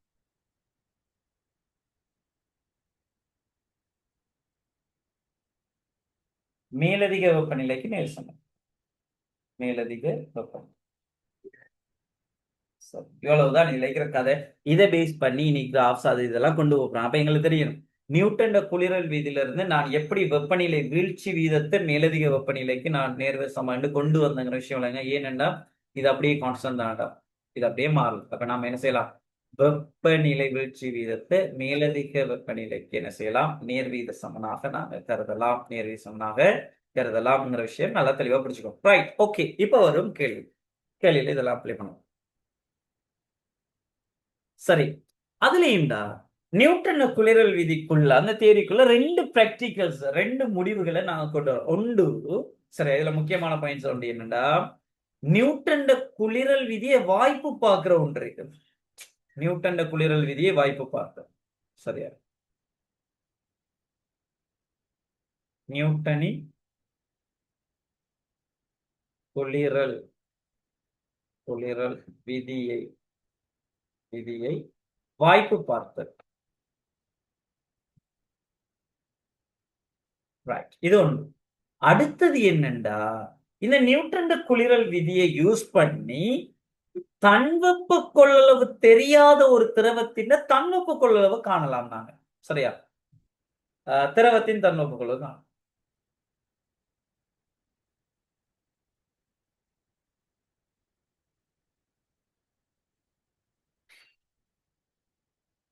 நல்லா விளங்கிக்கோமா? ரைட், நல்லா விளங்கிக்கோங்க. இப்ப நான் ஏன் இதை கதைச்சேன்டா, இதுதான் அந்த நியூட்டன் குளிரல் விதிக்குரிய முழுமையான தகவல், சரியா? நியூட்டன் குளிரல் விதியை வாய்ப்பு பார்க்கலாம் இந்த பிராக்டிகலை வச்சு. அடுத்தது திரவத்தின் தன்வெப்பங்கள் நாடு. நல்ல கவனி. நியூட்டன் குளிரல் விதியை வாய்ப்பு பார்க்கறதுக்கு எம்எல்க்கு ஒரு திரவம் தெரிஞ்சா போதும். ஒரு திரவம் இருந்தா போதும். ஒரு திரவம், அதுவும் தன்வெப்ப கொள்ளளவு தெரிஞ்ச திரவம் இருந்தா சரி. நியூட்டன் குளிரல் விதியை வாய்ப்பு பார்க்கறது ஒரே ஒரு திரவம் தான் நம்மளுக்கு தேவை. பிராக்டிகல்ஸ் எல்லாம் ஒழுங்கா விலகி போகும். ஒரு திரவம் தேவை. அப்ப நாங்க என்ன செய்யலாம்? நியூட்டன் குளிரல் விதியை வாய்ப்பு. ஆனா தன்வெப்ப கொள்ளளவு காண வேண்டிய திரவத்தின தன்வெப்ப கொள்ளளவு காணணும்னா இங்க கட்டாயம் 2 திரவங்கள் வேண்டும், சரியா? 2 திரவம். அதுல ஒரு திரவத்துக்கு தன்வெப்ப கொள்ளளவு என்ன செஞ்சிருக்கோம்னா தெரிஞ்சிருக்கணும், சரியா? அதை நாங்க நீர் எடுக்கிறது தன்வெப்ப கொள்ளளவு தெரிஞ்ச திரவமாக நம்ம என்ன செய்யறது? நீர் அதை போதுமான அளவுக்குலாம் எடுத்துக்கலாம். நாங்க என்ன செய்யறது? நீரை எடுத்துக்கிட்டு மிச்ச மத்த திரவத்தின் தன்வெப்ப கொள்ளளவு. அப்ப இதை நல்லா விளைவிக்கும். அப்ப இந்த பிராக்டிகல் ஸ்டார்ட் பண்றதுக்கு முன்னாலேயே இந்த பிராக்டிகலுக்குரிய கதைகள் எல்லாம் நான் உங்கள்கிட்ட கதைச்சிட்டோம். நியூட்டன் குளிரல் விதி என்ன, ஏன் நியூட்டன் குளிரல் விதியை நேரடியா அப்ளை பண்ணாம வெப்பநிலை வீழ்ச்சி வீதத்தை ஏன் அப்ளை பண்றாங்கன்னு தெரியணும். அடுத்தது நியூட்டன் குளிரல் விதியை வாய்ப்பு பார்க்கிறேன்னா அங்க என்ன நடக்குது அந்த பொறிமுறை. அங்க கட்டாயம் எங்களுக்கு ஒரு திரவம் தான் தேவை. இதே இது ஒரு திரவத்தின் தன்வெப்ப கொள்ளளவு காணண்டா கட்டாயம் அங்க 2 திரவம் தேவை. அதுல ஒரு திரவத்தின் தன்வெப்ப கொள்ளளவு என்ன இருக்குன்னா தெரிஞ்சிருப்போம். இவ்வளவு விஷயத்தையும் எடுத்துட்டு இப்படி இந்த கேள்வியை பாருங்க, பார்ப்போம் எவ்வளவு லேசா நாங்க பிடிக்கலாம். ரைட், இப்ப கேள்வி பாருங்க, சரியா? நியூட்டனின் குளிரல் விதியை வாய்ப்பு பார்ப்பதற்கு ஒரு தரப்பட்ட திரவத்தின் தன்வெப்ப கொள்ளளவை துணிவதற்கும் பயன்படுத்தத்தக்க ஒரு பரிசோதனை ஒழுங்கமைப்பு ஒருவே காட்டப்படுது. நான் கழிச்ச முதல் விஷயம் நல்ல கவனி. நியூட்டனின் குளிரல் விதியை வாய்ப்பு பார்ப்பதற்கும் நியூட்டனின் குளிரல் விதியை வாய்ப்பு பார்ப்பதற்கும் ஒரு தரப்பட்ட திரவத்தின் தன்வெப்ப கொள்ளையில் துணிவதற்கும் பயன்படுத்தத்தக்க ஒரு பரிசோதனை ஒழுங்கமைப்பு உருவில் காட்டப்பட்டுள்ளது. நல்லா விளங்கிக்கொள். இது செம்பினாலான ஒரு மூடியையும் ஒரு கலக்கியையும் கொண்ட எலோரிமானி, வெப்பமாக்கப்பட்ட நீர், வெப்பமானி, எலோரிமானி ஒழுங்கமைப்பை தொங்க விடுவதற்கு ஒரு தாங்கி ஆகியவற்றை கொண்டுள்ளது, சரியா? யார் யார் தந்திருக்காங்கன்னு பாத்துக்கோங்க, அதெல்லாம் கவனம் வரைக்கும், சரியா?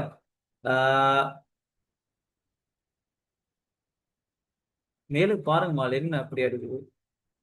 செம்பினாலான ஒரு மூடியையும் ஒரு கலக்கியையும் கொண்ட ஒரு கெலோரிமான் முழுவதுமா இந்த பிராக்டிகல் முடியும் வரும் வரைக்கும் ஒரே ஒரு கெலோரிமானி தான் நீங்க யூஸ் பண்ணணும். அதுக்கு காரணம் இருக்குது, பாப்போம், கேட்டா கதை, சரியா? அதே போல வெப்பமாக்கப்பட்ட நீர், அது சரி, வெப்பமாக்கப்பட்ட நீர், அதே போல வெப்பமானி, அதே போல கெலோரிமானி ஒழுங்கமைப்பை தொங்க விடுவதற்கு ஒரு தாங்கி, ஆகியவற்றை கொண்டுள்ளது. ஒழுங்கமைப்பை ஆய்வுக்கூடத்தின் ஒரு திறந்த ஜன்னலிற்கு அருகில் வைத்து நியம பரிசோதனையில் பயன்படுத்தப்படும். சரியா?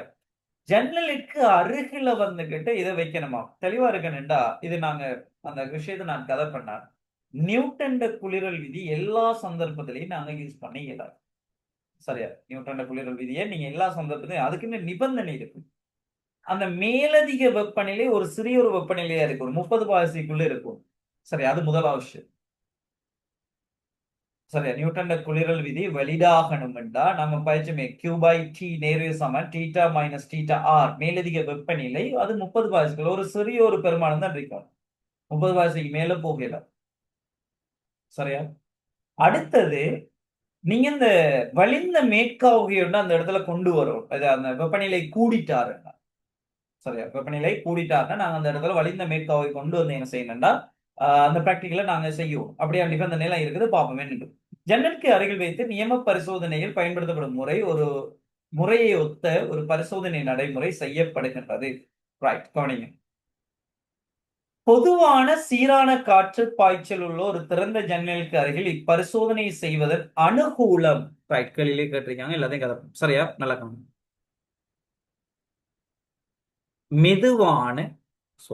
மெதுவான சீரான காற்று பாய்ச்சல் உள்ள ஒரு திறந்த ஜன்னலிற்கு அருகில் இப்பரிசோதனை செய்வதன் அனுகூலம் உயர் வெப்பநிலை வித்தியாசங்களுக்கு நியூட்டன் குளிரல் விதியின் செல்லுபடியாகும் நிலைமையை வாய்ப்பு பார்ப்பதாக இருப்பதாகும். எஸ், நான் சொன்னதானே, நீங்க உயர்வான வெப்பநிலை வித்தியாசம் ஒன்று வந்துட்டுண்டால் நீங்க நேரடியாக நியூட்டன் குளிரல் விதியை அப்ளை பண்ணி இயலாது. அந்த இடத்துல நாங்க என்ன செய்யணும், வலிந்த உடன்காவி ஓட்டத்தை கொண்டு வருவோம். அதுக்காக தான் அந்த சீரான காற்று பாய்ச்சல் உள்ள ஒரு இடத்துல கொண்டு வரும். ரைட், முதலாவது ஏ பார்ட் கேட்காங்க. நியூட்டனின் குளிரல் விதியை வாய்ப்பு பார்ப்பது. ஓமகள் கதைக்க வாங்க. சரியா?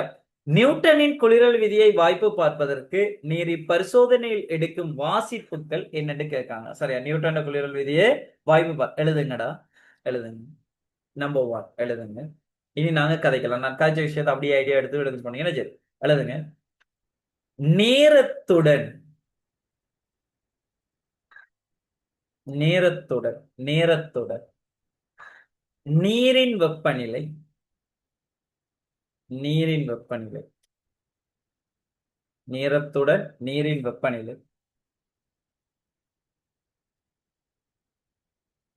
சரியா? அல்லது இப்படியும் நீங்க கொடுக்கலாம். அரை நிமிடத்திற்கு ஒருக்காங்கிற விஷயத்தை கொண்டு வரலாம். எழுதுங்க. சீரான நேர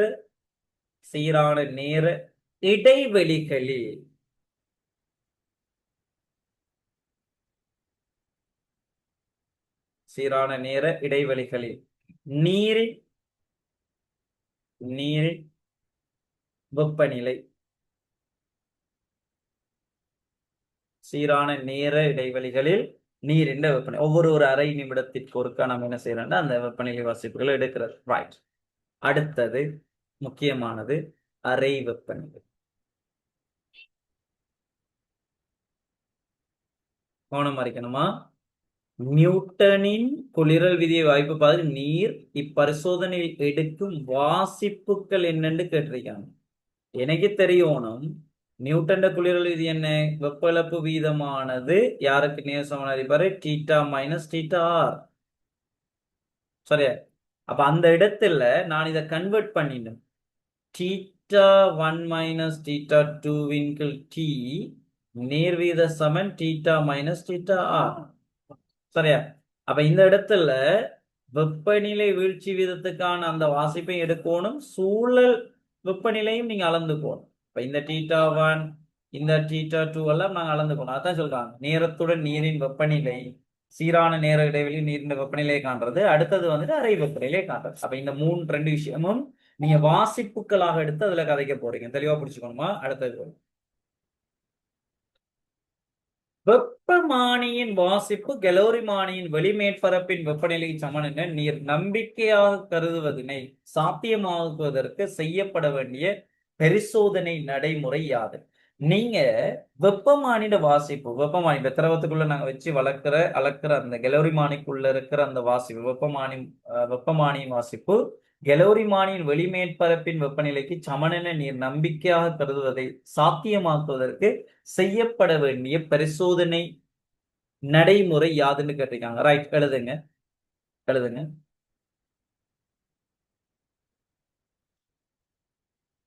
நீங்க எழுதுங்க. அங்க கலக்கியை பயன்படுத்தி என்ன செய்யறோம்னா சீராக திரவத்தை கலக்கிறோம், நீரை கலக்கிறோம். சரியா? அப்படி நாங்க கலக்கிற டைம்ல அந்த இடத்துல முழுமையாக எல்லா இடங்கள்லையும், நீர்ந்த எல்லா இடங்கள்லையும் என்ன சொல்லிட்டா சம வெப்பநிலை எடுத்துக்குவாரு. அதே நேரம் சம வெப்பத்தை இது பண்ணீங்க, சமநிலை வெப்பநிலை எடுத்தாலும் அந்த தட்டோட சேர்த்து என்ன செய்ய கெலோரிமானின் அந்த மேற்பரப்புலையும் என்ன செய்ய ஒரே வெப்பநிலை நாங்க பேணலாம். ரைட், எழுதுங்க. எல்லா புள்ளிகளையும் அதே வெப்பநிலை பேண்டது. நீரை கலக்குதல், அவ்வளவுதான் போதுமான. நீரை கலக்குதல்.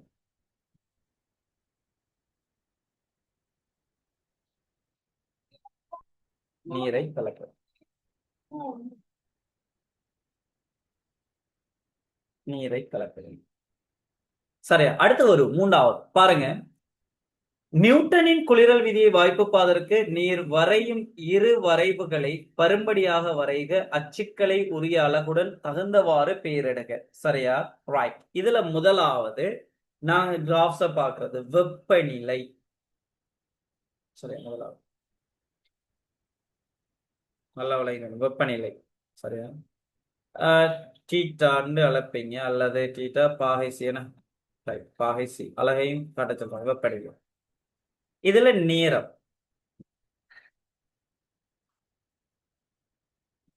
இதுல நேரம்.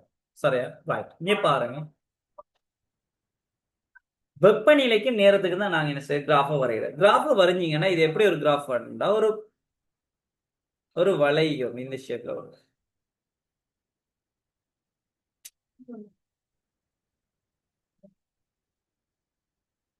இதெல்லாம் பிராக்டிகல் முடிவுகளா? இப்படி ஒரு கிராஃப் ஒண்ணு நீங்க என்ன செய்வீங்க, காணுவீங்க.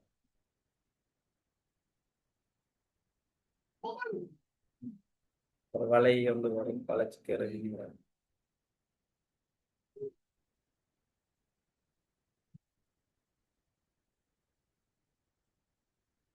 ஒரு வளையம் வளையம் வர சூழல் வெப்பநிலை வரும் வரைக்கும் அது என்ன சொல்லிருக்கீங்க, அப்படி இறங்க சூழல் வெப்பநிலை நான் இங்க காட்டுறேன். போயிட்டு இது டீட்டா. சரி சரி, அடுத்த கிராஃப் வந்துட்டு உங்களுக்கு வரணும் குளிரல் வீதம். இந்த இடத்துல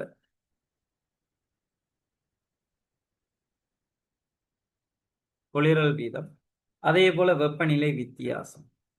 குளிரல் வீதம், இது வெப்பநிலை வித்தியாசம்.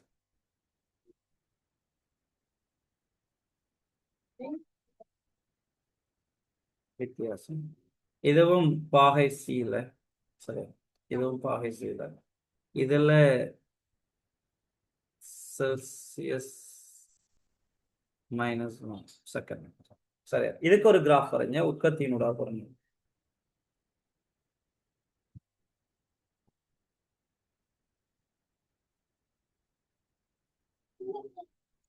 சரியா? இப்படி ரெண்டு கிராஃப்கள் அங்க என்ன செய்வாங்கன்னா அங்க வருவாங்க. அது எங்களுக்கு தெரியும். நான் சில விஷயத்த நல்லா கவனிச்சுக்கோங்க. இப்ப இதுல நாங்க எடுத்தா பட் என்ன சொல்றாங்க, நியூட்டன் குளிரல் விதியை நேரடியாக அப்படி முடிஞ்சு பாருங்க. இந்த கிராஃப்ஸ் எல்லாம் நியூட்டன் குளிரல் விதியை வெப்ப இழப்பு வீதம் into E theta minus theta. சரியா? இதுதான் வெப்ப இழப்பு வீதமானது மேலதிக வெப்பநிலை நேசம் என்று இது குளிரல் விதி, நியூட்டன் குளிரல் விதியை கொண்டு வர. இதுல இருந்து நாம ஒரு கதை கதைச்சோம் என்ன, வெப்பநிலை வீழ்ச்சி வீதம் θ1 மைனஸ் θ2 பை T இது சமன் E into ms into θ minus θ. சரி, இந்த சமன்பாடு வரும். இந்த ரெண்டு சமன்பாடு முக்கியமா? இந்த ரெண்டு சமன்பாடு முக்கியம்.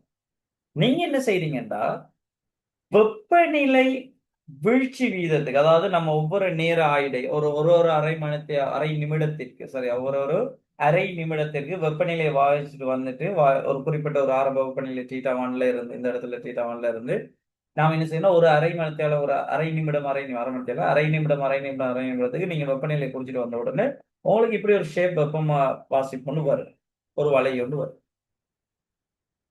சரியா? இப்படிதான் மத திரவத்துக்கு நாங்க எடுக்கிறது. இப்ப நான் நீருக்கு கழிச்சிட்டு இருக்கேன்னு வைங்களேன். இதை எடுத்துட்டு இப்ப நாம என்ன செய்யறோம்னா, நாம எடுத்து வச்சிருக்கிற இந்த குளிரல் வீதத்தை இப்ப நியூட்டன் இது அவன் சொல்றான் என்ன, நல்லா விளங்கிக்குவோம். நியூட்டன் குளிரல் விதி என்ன சொல்லுது, நல்லா விளங்கிக்குவோங்களா? நியூட்டன் குளிரல் விதி என்ன சொல்லுது? வெப்ப இழப்பு வீதம், வெப்ப இழப்பு வீதம், நல்லா பார்த்துக்கணும். வெப்ப இழப்பு வீதம் மேலதிக வெப்பநிலைக்கு நேர்விகித சமன். சரியா? வெப்ப இழப்பு வீதம் மேலதிக வெப்பநிலைக்கு நேர்விகித சமன். அதுல மாற்றுக்கிறது இல்லை, தெளிவா புடிச்சுக்கோங்க. சரியா? வெப்ப இழப்பு வீதம் மேலதிக வெப்பநிலைக்கு நேர்விகித சமன், வெப்பநிலை வீதம். இப்ப இதுல கவனமா இருக்கும். எங்களுக்கு தான் தெரியுமே, மேலதிக வெப்பநிலைக்கு நேர்விகித சமன்ங்கிறது வந்துட்டு வெப்பநிலை வீழ்ச்சி வீதத்திற்கு, இங்க பாருங்க, வெப்பநிலை வீழ்ச்சி வீதம் தான் குளிரல் வீதம்.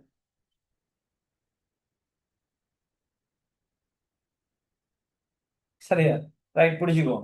வெப்பநிலை வீழ்ச்சி வீதம் தான் என்னது, குளிரல் வீதம். டெல்டா தீட்டாவிங்கில் டி செல்சியஸ் -1.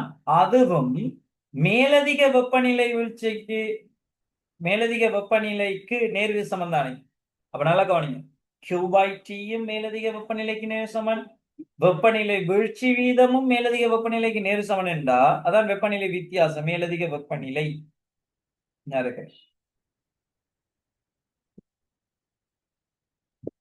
தெளிவா பிடிச்சுக்கோ. இங்க பாருங்க, இங்க உங்களுக்கு ஒரு நேர்கோடு வருது, நல்லா விளங்கிக்கோங்களா? இவருக்கும் குளிரல் வீதத்திற்கும் மேலதிக வெப்பநிலைக்கும் ஒரு கிராஃப வரைகிறீங்க, அது உங்களுக்கு ஒரு நேர்கோடு வருதுண்டா. இதுல இருந்து நான் எடுத்து ஒரு நேர்கோடு வருதுண்டா நாம உடனே பிடிக்கலாம், நியூட்டன் குளிரல் விதிக்கும் அந்த நேர்கோடு வரும் தானே. அவன் தான் சொல்லிட்டானே, வெப்பநிலை வீழ்ச்சி வீதம் மேலதிக வெப்பநிலை நேர் சமன், வெப்ப இழப்பு வீதம் மேலதிக வெப்பநிலை நேர் சமன் என்றா இதுக்கு நேர்கோடு வந்தால், இவருக்கு நேர்கோடு வந்தால் இதுவும் நாங்க வாய்ப்பு பார்த்த மாதிரி அமையுமே. நீங்க அந்த சின்ன வகுப்புகள்ல படிக்கிற யாரு மாதிரிந்தாடா, சின்ன வகுப்புல எல்லாம் படிப்பீங்கல்ல, ஏபிக்கு சமன் பி சிக்கு சமன்டா ஏஎம் சியும் சமன் சொல்றது ஏன்னா, அதுக்கு என்ன பேர் சொல்லு, நான் அவ்வளோ சொல்லுங்களோ, வெளிப்படு உண்மை. Right, okay. அந்த வெளிப்படை உண்மை எல்லாம் இருக்குதானே, இந்த கிரேட் 9 10 எல்லாம் நீங்க படிச்சுட்டு நினைக்கணும். ஓகே, எனக்கு நான் இருக்குது. சரியா? அப்ப ஏ பிக்கு சமன்டா பி வந்துகிட்டு என்னது, சிக்கு சமன்டா ஏ சியும் சமன் சொல்ற மாதிரி. அப்ப நல்லா கவனிங்க, வெப்பநிலை வீழ்ச்சி வீதத்திற்கு நீங்க அந்த அப்ளை பண்ணி இப்படி ஒரு நேர்கோடு வைசமனை மேக்ஸுக்கு உற்பத்தியினோட நேர்கோடு வந்துட்டுண்டா வெப்ப இழப்பு வீதம் வாய்ப்பு பார்த்த மாதிரி. ஏன்னா வெப்ப இழப்பு வீதம் வெப்பநிலை வீழ்ச்சி வீதத்துக்கு நேர் சமனாக எடுத்துக்கலாம். ரைட், அவ்வளவுதான் அழைக்கிற கதை. இந்த 2 கிராஃப்ஸும் வந்துட்டு என்ன செய்யும்னா எங்கட நியூட்டன் குளிரல் விதி அப்ளிகேஷன் வாய்ப்பு பார்க்கறதுக்கு இது பண்ணுவாங்க. ரைட், எல்லாருக்கும் இது விளங்கிட்டாலும் இதுல இதுல படித்திறனை கண்டா நிறைய வெப்பநிலை இதுக்கு நாங்க ஒரு படித்திறன் கண்டா, இந்த கிராஃபுக்கு நாங்க படித்திறன் கண்டா அது என்னத்தை வரணும், வெப்பநிலை வீழ்ச்சி வீதத்தை தரும், வெப்பநிலை வீழ்ச்சி வீதத்தை தரும்.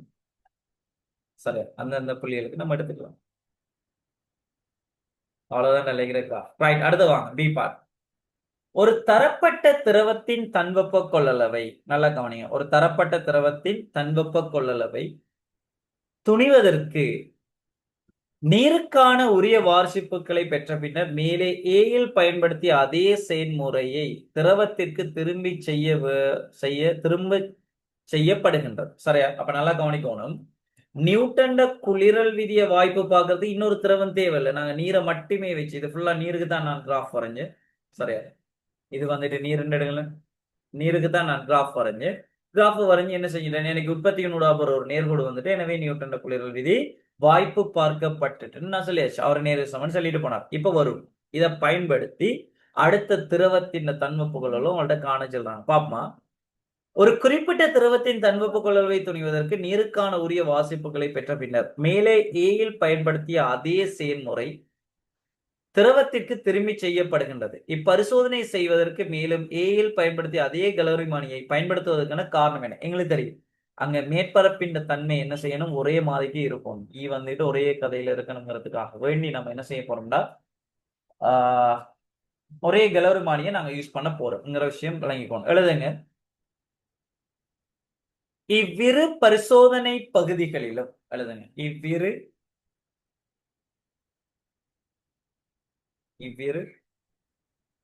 பரிசோதனை பகுதிகளிலும்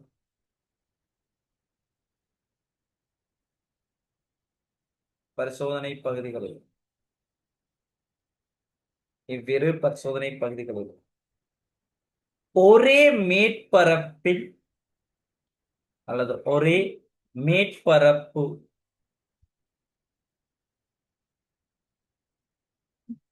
இயல்பு, அதுக்கு இன்னொரு டேர்ம் வேர்ட்ஸ் நம்ம யூஸ் பண்றோம். இயல்பு அல்லது அதை சொல்லலாம் காலல் திறன் எழுதலாம்.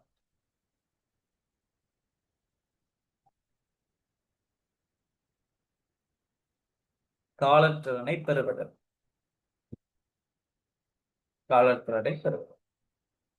இப்பரிசோதனை பகுதிகளிலும் ஒரே மேற்பரப்பு இயல்பு அல்லது காலத்திறனை பெறுவதற்கு. அடுத்தது இன்னொரு விஷயம் இருக்கிறாங்க.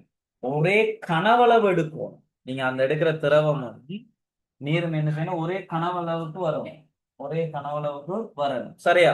ரைட். பாருங்க, அது அந்த மேற்பரப்பை இது பண்றது அந்த ஈக்கும் ஏக்கும் கனெக்ட் பண்ணீங்கன்னா சரி.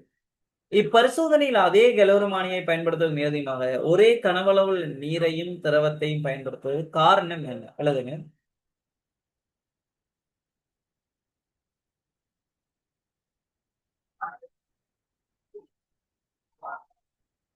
எழுதுங்க.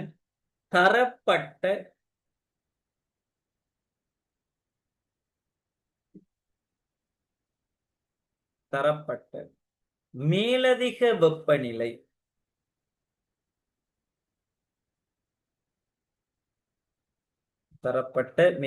வெப்பநிலை அல்லது வெப்பநிலை வீச்சுக்கு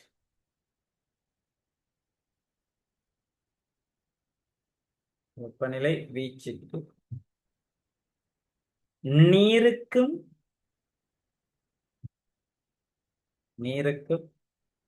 திரவத்திற்கும்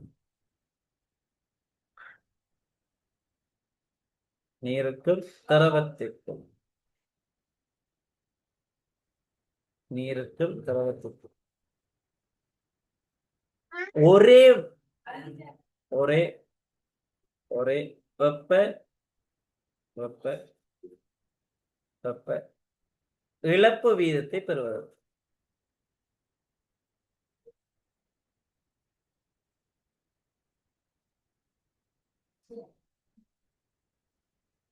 அப்பதான் கவனமா இருக்கணும். என்ன Q/T E into E theta minus theta. சரியா? இப்ப நீங்க நீருக்கும் திரவத்துக்கு இப்ப ஈயே ஒண்டா எடுத்துட்டீங்க. நல்லா விளங்கிக்கோங்க. இங்க பாருங்க, ஈயே ஒரே கலோரிமானியை யூஸ் பண்றதால வந்துகிட்டு இந்த ரெண்டு பிராக்டிகலையும் வேலை மாட்டுக்கிறோம். அதே போல வெப்பநிலை, மேலதிக வெப்பநிலையும் அதே தான் நம்ம கதைக்க போறோம். அதுலயும் மாற்றுக்கிறது. இப்ப ஏயும் சமனாக இருந்தால்தான் ரெண்டிடத்திலையும் என்ன செய்யலாம், வெப்ப இழப்பு வீதத்தை நீங்க சாப்பிடலாம். சரியா? வெப்ப இழப்பு வீதத்தை சாப்பிடலாம். அப்ப இந்த இடத்துல நாம என்ன செய்ய பாருங்க, ஒரே வெப்ப இழப்பு வீதத்தை பெறுவதற்குன்னா அப்ப ஏயும் திரும்ப என்ன செய்யணும், சமனாக இருக்கும். அதுக்காகத்தான் ஒரே கனவளவுள்ள திரவத்தை நாங்கள் உறுப்பு எடுக்கிறோம். ஒரே கனவளவுள்ள திரவத்தை நீண்ட கனவும் எடுக்கணும். ஓகே, அடுத்த கவனிங்க, கேள்வி பாருங்க.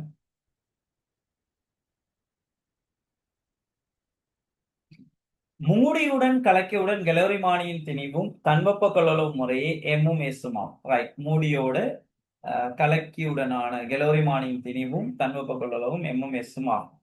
திரவத்தின் திணிவும் தன்வெப்ப கொள்ளளவும் முறையே எம்எல் எஸ்எல் ஆகும். ஒரு தரப்பட்ட வெப்பநிலை வீச்சில் திரவத்துடன் கலோரிமானியின் சராசரி வெப்ப இழப்பு வீதம் சராசரி வெப்பநிலை வீழ்ச்சி வீதம் முறையே HM θm ஆகும். HM-க்கும் θm-க்கும் உள்ள தொடர்புடைமையை இக்கணியங்களின் சார்பில் எழுதச் செல்றாங்க. சின்ன ஒரு கதை. சரியா? நல்லா விளங்கிக்கோங்க. மூடியுடன் சரியா கலக்கியுடன் கலோரிமானியின் திணிவு என்ன இருக்கார், இதுதான் கலோரிமானின் வைங்க.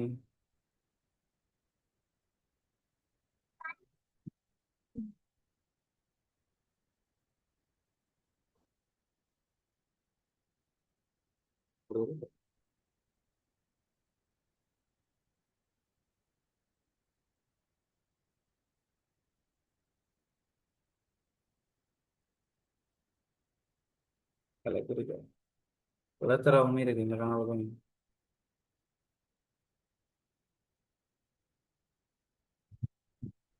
சரி, நல்லா விளங்கிக்கும். இங்க பாருங்க, சொல்றாங்க மூடியுடன் கலைஞரும் கலோரிமானின் திரிவும் தன்வெப்ப கொள்ளலும் முறையே எம்மும் எஸ்ஸுமாம். இவர் எம்மும் கமா எஸ்ஸும். சரியா? திரவத்தின் திணிவும் தன்வெப்ப கொள்ளலும் உள்ளுக்கு இருக்கிற திரவத்தின் திணிவும் தன்வெப்ப கொள்ளளவும் எம்எல் கமா எஸ்எல் ஆகும். ஒரு தரப்பட்ட வெப்பநிலை வீழ்ச்சிக்கும் திரவத்திற்கும் திரவத்துடன் கலோரிமானின் சராசரி வெப்ப இழப்பு வீதமும் சராசரி வெப்பநிலை வீழ்ச்சி வீதமும் முறையே HM. சரி, நல்லா கவனிங்களா? சராசரி வெப்ப இழப்பு வீதம், அதாவது நம்ம எழுதின Q/T இருக்கு தானே, Q/T, இத அவன் HM எடுக்கான். நல்லா கவனி. வெப்ப இழப்பு வீதமும் வெப்பநிலை வீழ்ச்சி வீதமும், அதாவது நீங்க θ1 θ1 மைனஸ் θ2/T எடுத்தது θm எடுக்க. சரியா? ரைட். இப்ப பாருங்க, இடையே உள்ள தொடர்புடைமை இக்கணியங்கள் சார்பாக கதைக்கலாம். ரைட், சும்மா கதைக்கலாம். இங்க பாருங்க, நீங்க இந்த தொகுதியிட சூழலுக்கு மகள் கதைக்க வேணும்.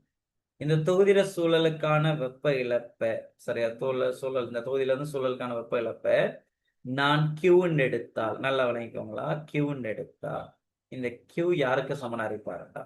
Q யாருக்கு சமனா இருப்பாருடா?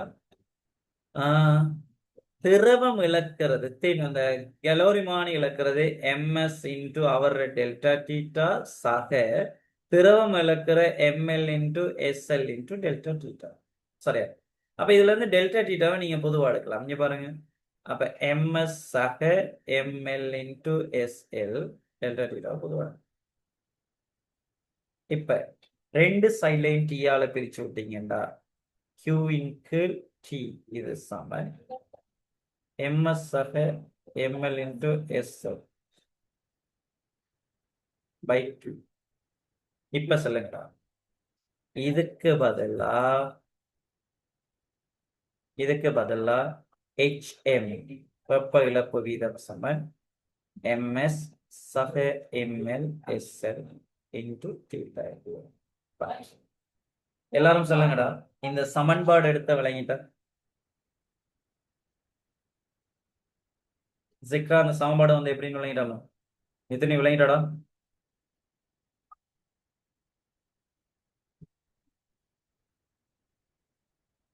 எஸ்.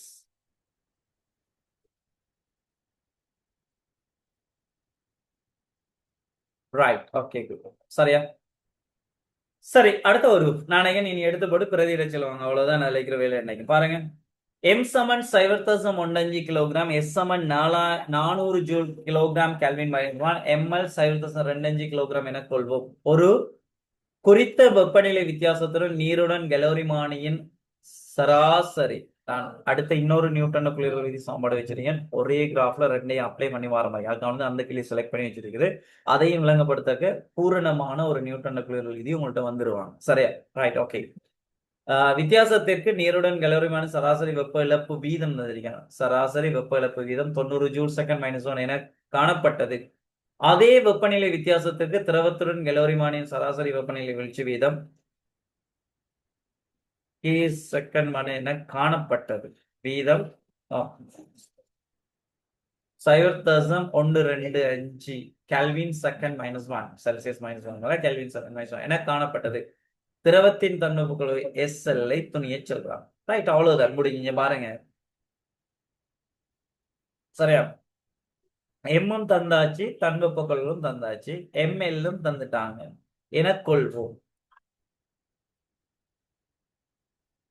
மேல போய் யாருன்னு பாத்துக்கோங்க. மூடிய கலக்கியுடன், சரியா, நல்லா பாருங்க, கலக்கியுடன் கலோரிமானியின் திணிவும் தன்வெப்ப முறையே தந்துவிட்டு திரவத்தின் திணிவும் தன்வெப்ப கொள்ளலும் ML SL தந்தாச்சு. இப்ப கீழே தாரான் இந்த கெலோரிமானின் திணிவு தந்தாச்சு, கெலோரிமானி ஆக்கப்பட்ட பதார்த்தத்தின் தன்வெப்ப தந்தாச்சு, ml திரவத்தின் திணிவு தந்தாச்சு எனக்கொள்ளும் ஒரு குறித்த வெப்பநிலை வித்தியாசத்திற்கு நீருடன் கெலோரிமானியின் சராசரி வெப்ப இழப்பு வீதம், நீருடன் கெலோரிமானியின் சராசரி இழப்பு வீதம் நல்லா விளங்கிக்கோங்க. நீருடன் கெலோரிமானியின் சராசரி வெப்ப இழப்பு வீதம் தந்தாச்சு.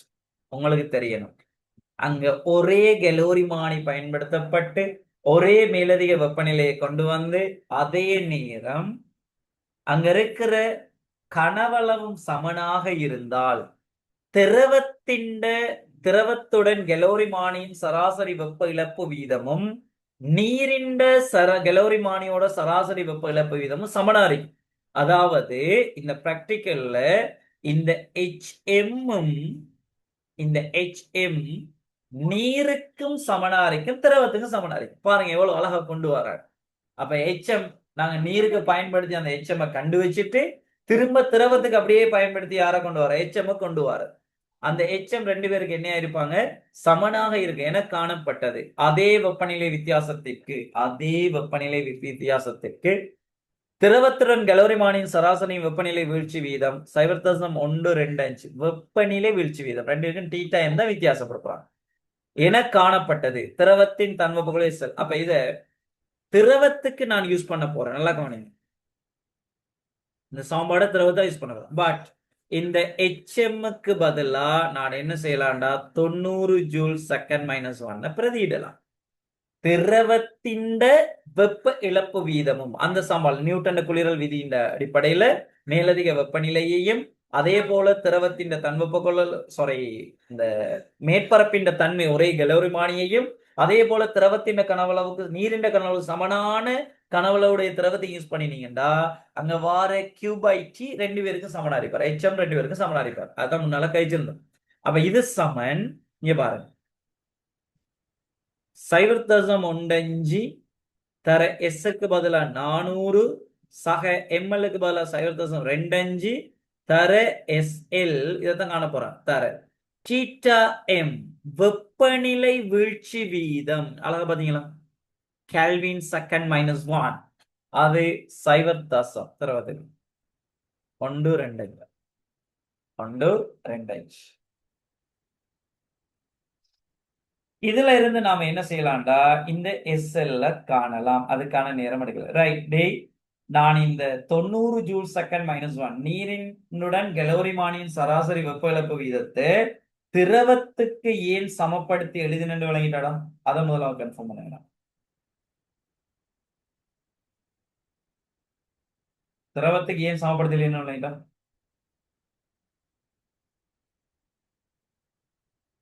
கன்ஃபார்ம் பண்ணுங்கடா.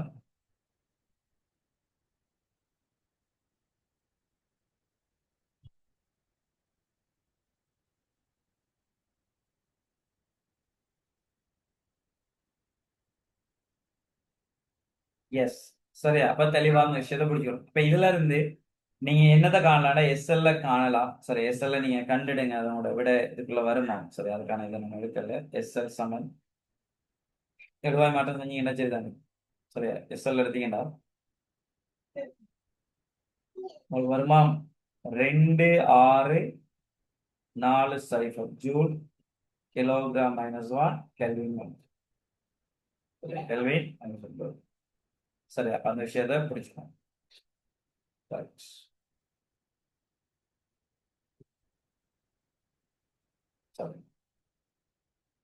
ரைட், இனி நாங்க அடுத்த கேள்வி எங்கட.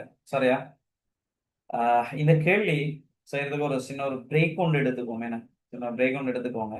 சரியா, ஒரு இப்ப சரியாக 1:12 சரி 1:15 எடுங்களேன். எஸ் 1/3 திரும்ப ஸ்டார்ட் பண்ணுவோம்.